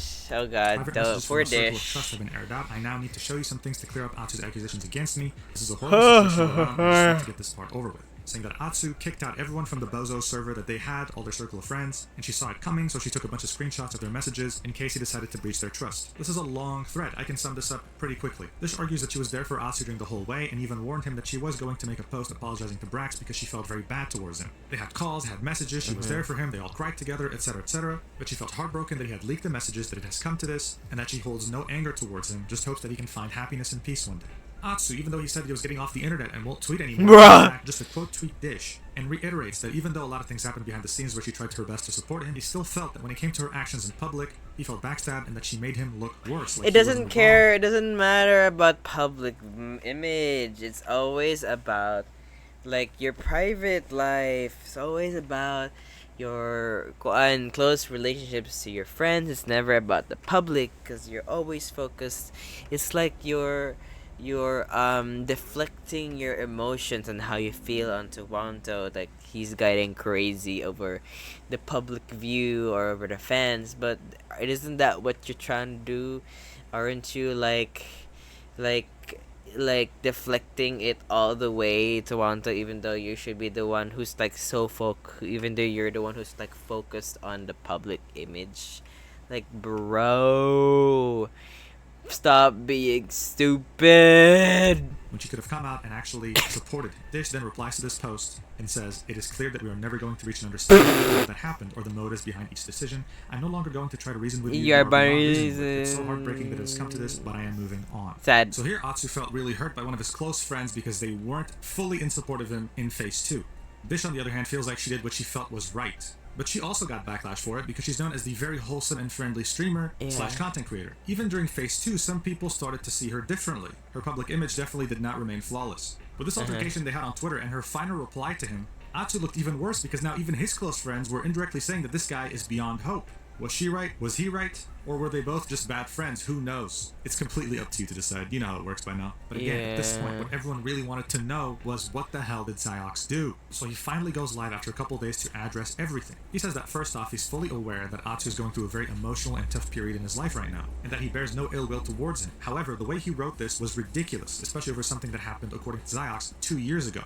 It caused him a lot of issues for no reason, and it could have been worded way better. Xiox says that this is about 2 different incidents on 2 separate occasions.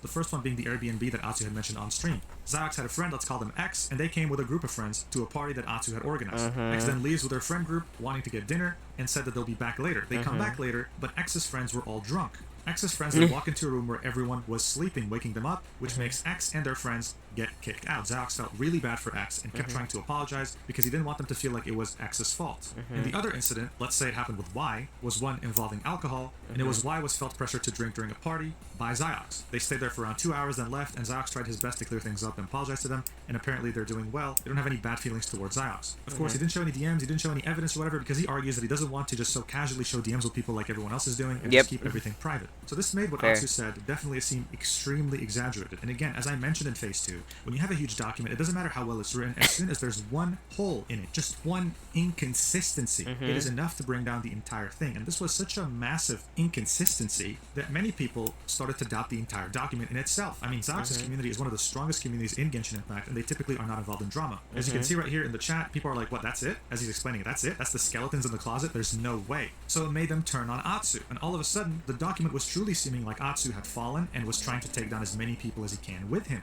Phase 3 seems to have officially ended, for now, when Atsu tweeted this: "Y'all right, it's time to log off. I've said my piece and it's time to move on to healthier environments. Bridges have been burned and it is what it is. I'm deeply saddened and indeed in an emotional state. I'm sorry it dragged on for so long.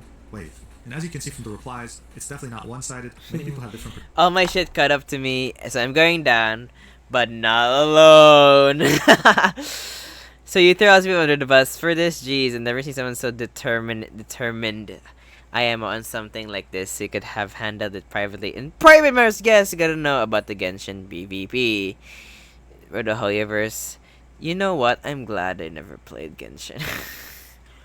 Who cares? Perspectives on this, and Atsu was most definitely not seen as perfect here.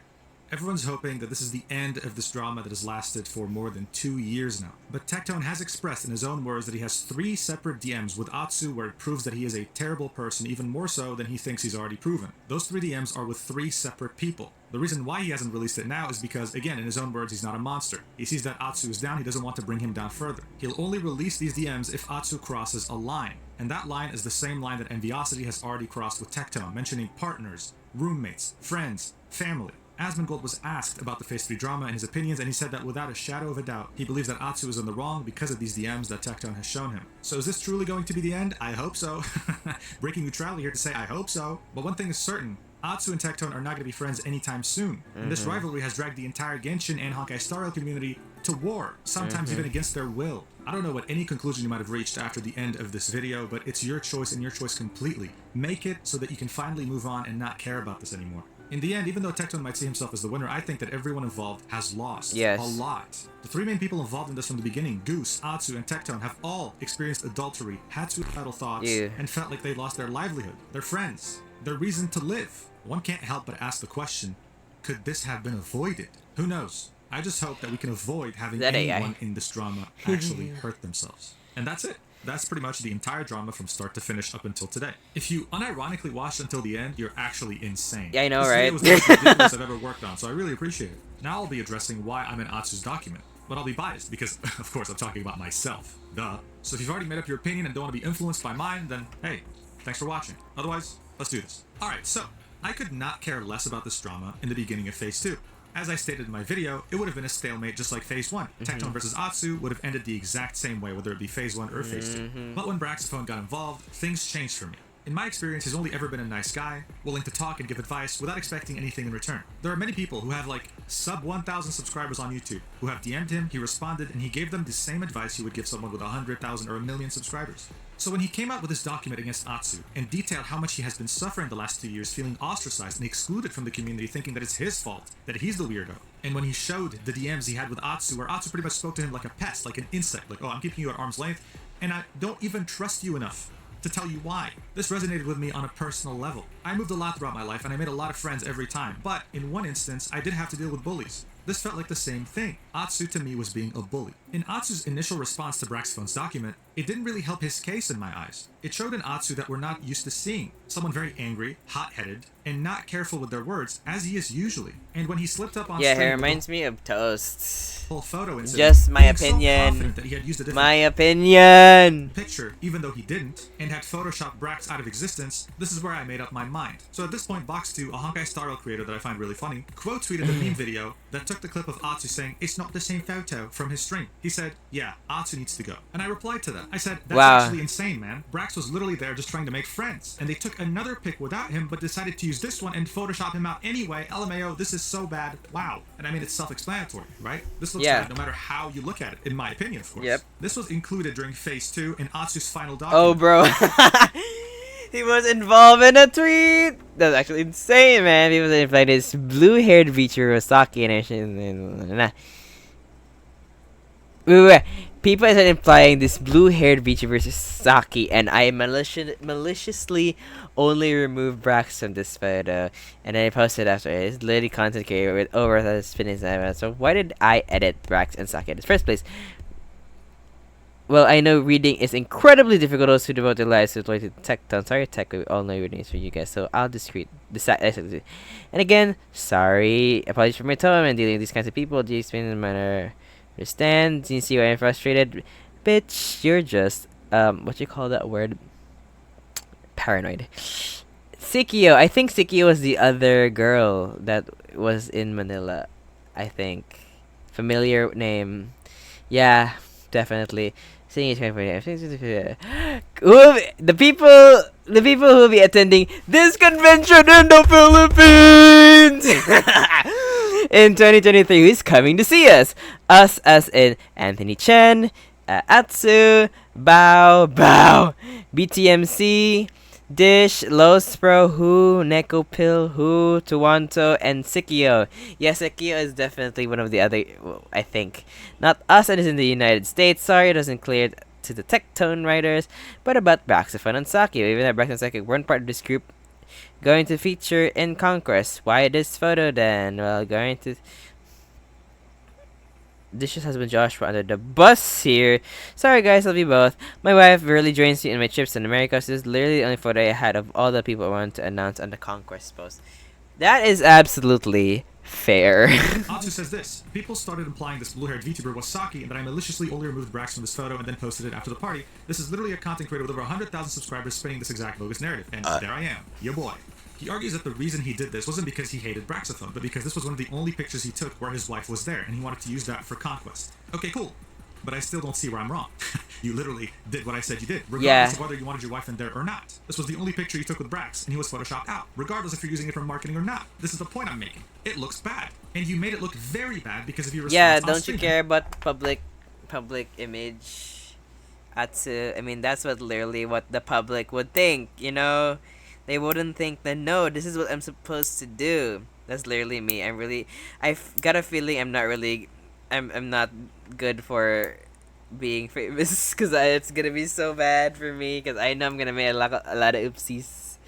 You're like, oops, maybe I should have done this because it sounds kind of weird. Like, literally, I'm so sorry, but no, you did this intentionally because you hate me. I'm like, I'm so sorry. I'm just fucking stupid. I just did that for no reason, and I forgot we had tea. I forgot we had tea. That's not my fault. Also, for someone who claimed that they stayed away from Braxathon because he kept talking about numbers, it's funny how the only thing you point out about me is my sub count. This isn't the only thing I did during Phase 2, though. I didn't show this tweet from Atsu in my video because, frankly, it didn't really hold that much importance, but he said that he'd be deleting all his tweets regarding Braxathon and Tectone because it was implicating too many people and dragging them in. But then he ended his tweet with, I believe Braxathon and I are going to have a private discussion whenever he feels comfortable to do so. See, from my point of view, at this point, I thought to myself, like, it's way too late for that, buddy. Braxathon had already made an effort to contact you and ask if there was anything wrong between you two. True. You treated him like an Good point. insect. You then ignored him, he tried to reach you through other means, you blocked him everywhere. So only now, when you were getting backlash, when you were getting problems, you decided to have the private discussion with him after 2 years of making you feel like there was something wrong with him. Also, you can tell that he was French. So yeah, you know, I'll admit, maybe I went a bit too far. I did end up triple ratioing him, and I said Ooh. I think he should just leave the country for good and never come back. He did take his advice. Irreparable harm and trauma.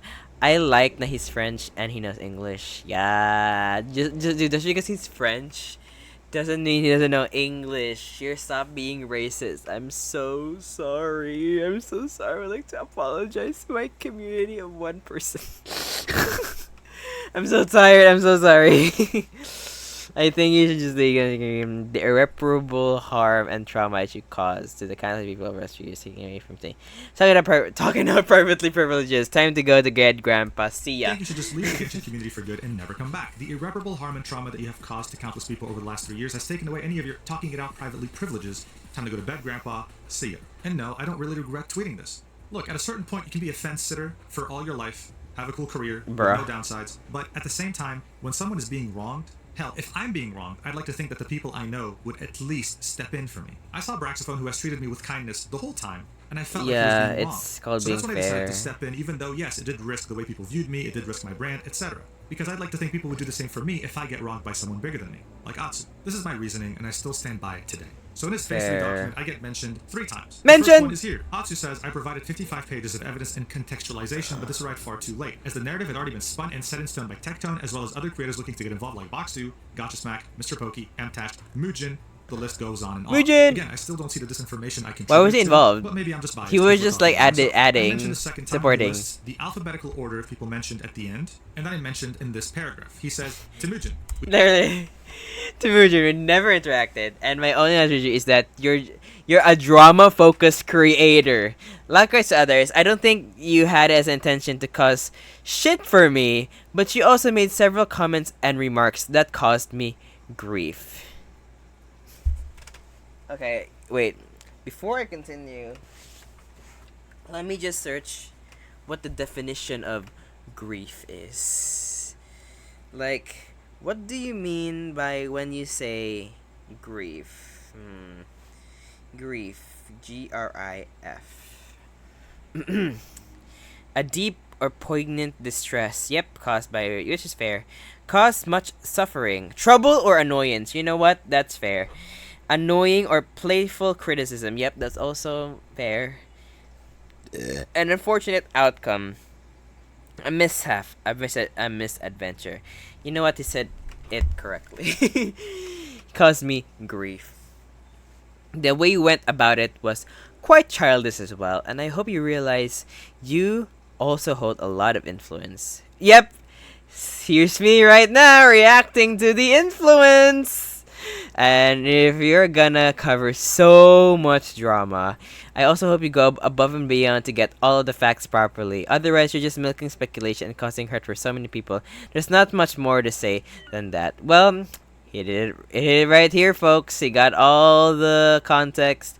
Well, he did kind of shortcut it because it's literally gonna take 6 hours because I read the document when it was released and I gave up because I was tired.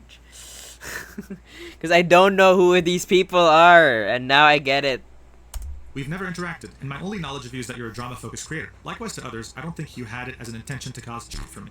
But you also made several comments and remarks that caused me grief. The way you went about it was quite childish as well, and I hope you realize you also had a lot of influence. If you're going to cover so much drama, I'd also hope you go above and beyond to get all the facts properly, otherwise you're just milking speculation and causing hurt for so many people. There's not much more to say than that. So it wasn't a bombshell or anything. This is why in the beginning of the video I said, like, you know, it's fairly irrelevant. You could read the whole document without reading this and you're not missing out on much. But look, I can try my best when I cover drama to get all the facts straight and not go based off of speculation. And if I do, I specify it. My role in this drama in Phase 2 was just me standing up for what I thought was right. I saw someone who had suffered for 2 years and attributed their suffering to the way Atsu treated him, and the rest was history. But my role was definitely still minimal. I could have done way more, but, you know, I felt like one ratio was enough. Now, what's my response to Atsu? Well, it's simple. My only hope for you is that one day you can look at yourself in the mirror, straight into your own eyes, and think, man, I'm so glad that the 3 attempts I made on my life never came to fruition, because then I would have never been able to experience the happiness I'm experiencing today. True. I know it seems impossible right now, but I'm sure that you'll heal someday. Look, regardless whether you're right or wrong, this drama must have put 1 ton on your shoulders, and the fact that your wife had cheated on you must have put another ton at the same time. It's not easy, and I can empathize. Even though you're still adamant that you're not wrong, and that you haven't really done anything to warrant all this hate, I still hope that you've learned a few things. Can you just stop with the background music? Like, you could have just said that without the silly background music, please. That will ensure that no matter who you interact with in the future, they'll always feel like you were nothing but nice to them and treated them like a person. That's all, really. Now, to address the elephant in the room. You might be thinking, okay, well, if you felt that way about Atsu, how can I trust you to be neutral in this video? Well, by Phase 3, I couldn't care less. I genuinely don't care who comes out on top, who quote-unquote loses. I don't care. I don't want to see this on my feed anymore, which is why I made this video, so that everyone can get caught up to this drama and move on. Can get caught in this drama and move on. Yeah, I want to move on. I want to go to sleep. I've been reacting to this for 2 hours, and actually almost 3 hours because I was watching this while I was eating. And I hope I can somewhat influence that with this video, because it surely isn't worth someone losing their life over it. So let's end it here, please. Thank you so much for watching this video. Thank you. Yes, I recorded and edited the entire thing myself, and I quite frankly need a vacation. I'll see you in the next video, whenever that might be. I love you so much, and you're the best. Mwah. How did I make this video in the span of a week? I need therapy. You know what? Props to you for making this video. Oh my god. Thank god it's over. I am tired. I was supposed to play FNAF, but sheesh, this is so long. I need a break. I'm tired. Mentally, I'm tired. I can't play anymore. I can't play FNAF because I'm so tired of this. Anyway, if you guys watch that entire thing of me understanding T, like, he had a lot of good videos that made me understand, like, the VTubing space. Like, I already caught on to the Iron Mouse situation, but what I didn't know was, wait, did I watch this video? Like, who was this? Twisty and Aster Arcadia, because I already heard that he was an asshole. And Cinder, oh yeah, during the Cinder situation, I remember it because I was on vacation in Baguio. Wait, no. I was in Baguio. I was staying in Baguio, and then when I heard of the situation, I remember I was listening to it on YouTube while I was taking a bath, and I'm pretty sure the people who were waiting to me to finish were like, "Bitch, literally stop listening to whatever that's bullshit is and just go to sleep." Because I was interested. I was like reading. I was like, I forgot what video I was watching. Like, reacting to the Cinder drama. I don't even know who Cinder is, but I remember Shoto was like, "I'm just very disappointed, dude." And I'm like, who are you? Who is she? I don't know her. But then, yeah, I already got caught up to it, and I was like, okay, wow. What else? to how to not take a joke. Who is this? Oh, B. Oh, there was a T with there. I don't want to know. I don't want to care. I just I like his videos. It's very informative ish. And I saw this, the VTuber. Don't care about her. Tracking devices. This is crazy. I might watch that maybe in private because, like I said, I don't care. United Nations. I wanted to finish this, but I got so bored. Same then. It's fine with like 12 minutes, but 2 hours exhausting. I even watched 2 separate videos, 30 minutes about Kenji. And then Luca, Selen. Wait, who is she again now? Wait, who is Selen now? Wait, who is... Wait. Selen... Selen Tat... Past life. Sorry! She was... Oh, she's Doki. Okay. No, she's... Okay. Is that all? Genshin.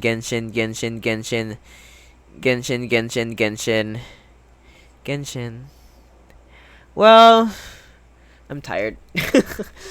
If there's anyone who's watching, who's still watching, oh my god, thank you so much for watching. I don't know how you survived watching me yap about literally whatever this is. But I appreciate it. It's literally just my opinion, and from my opinion, from what I saw from the video, I was really interested. That's why I wanted to stream this, and I wanted to burst my opinion. And yes, everybody was wrong. I hate everybody. People should just stop existing, and it includes me. Bye.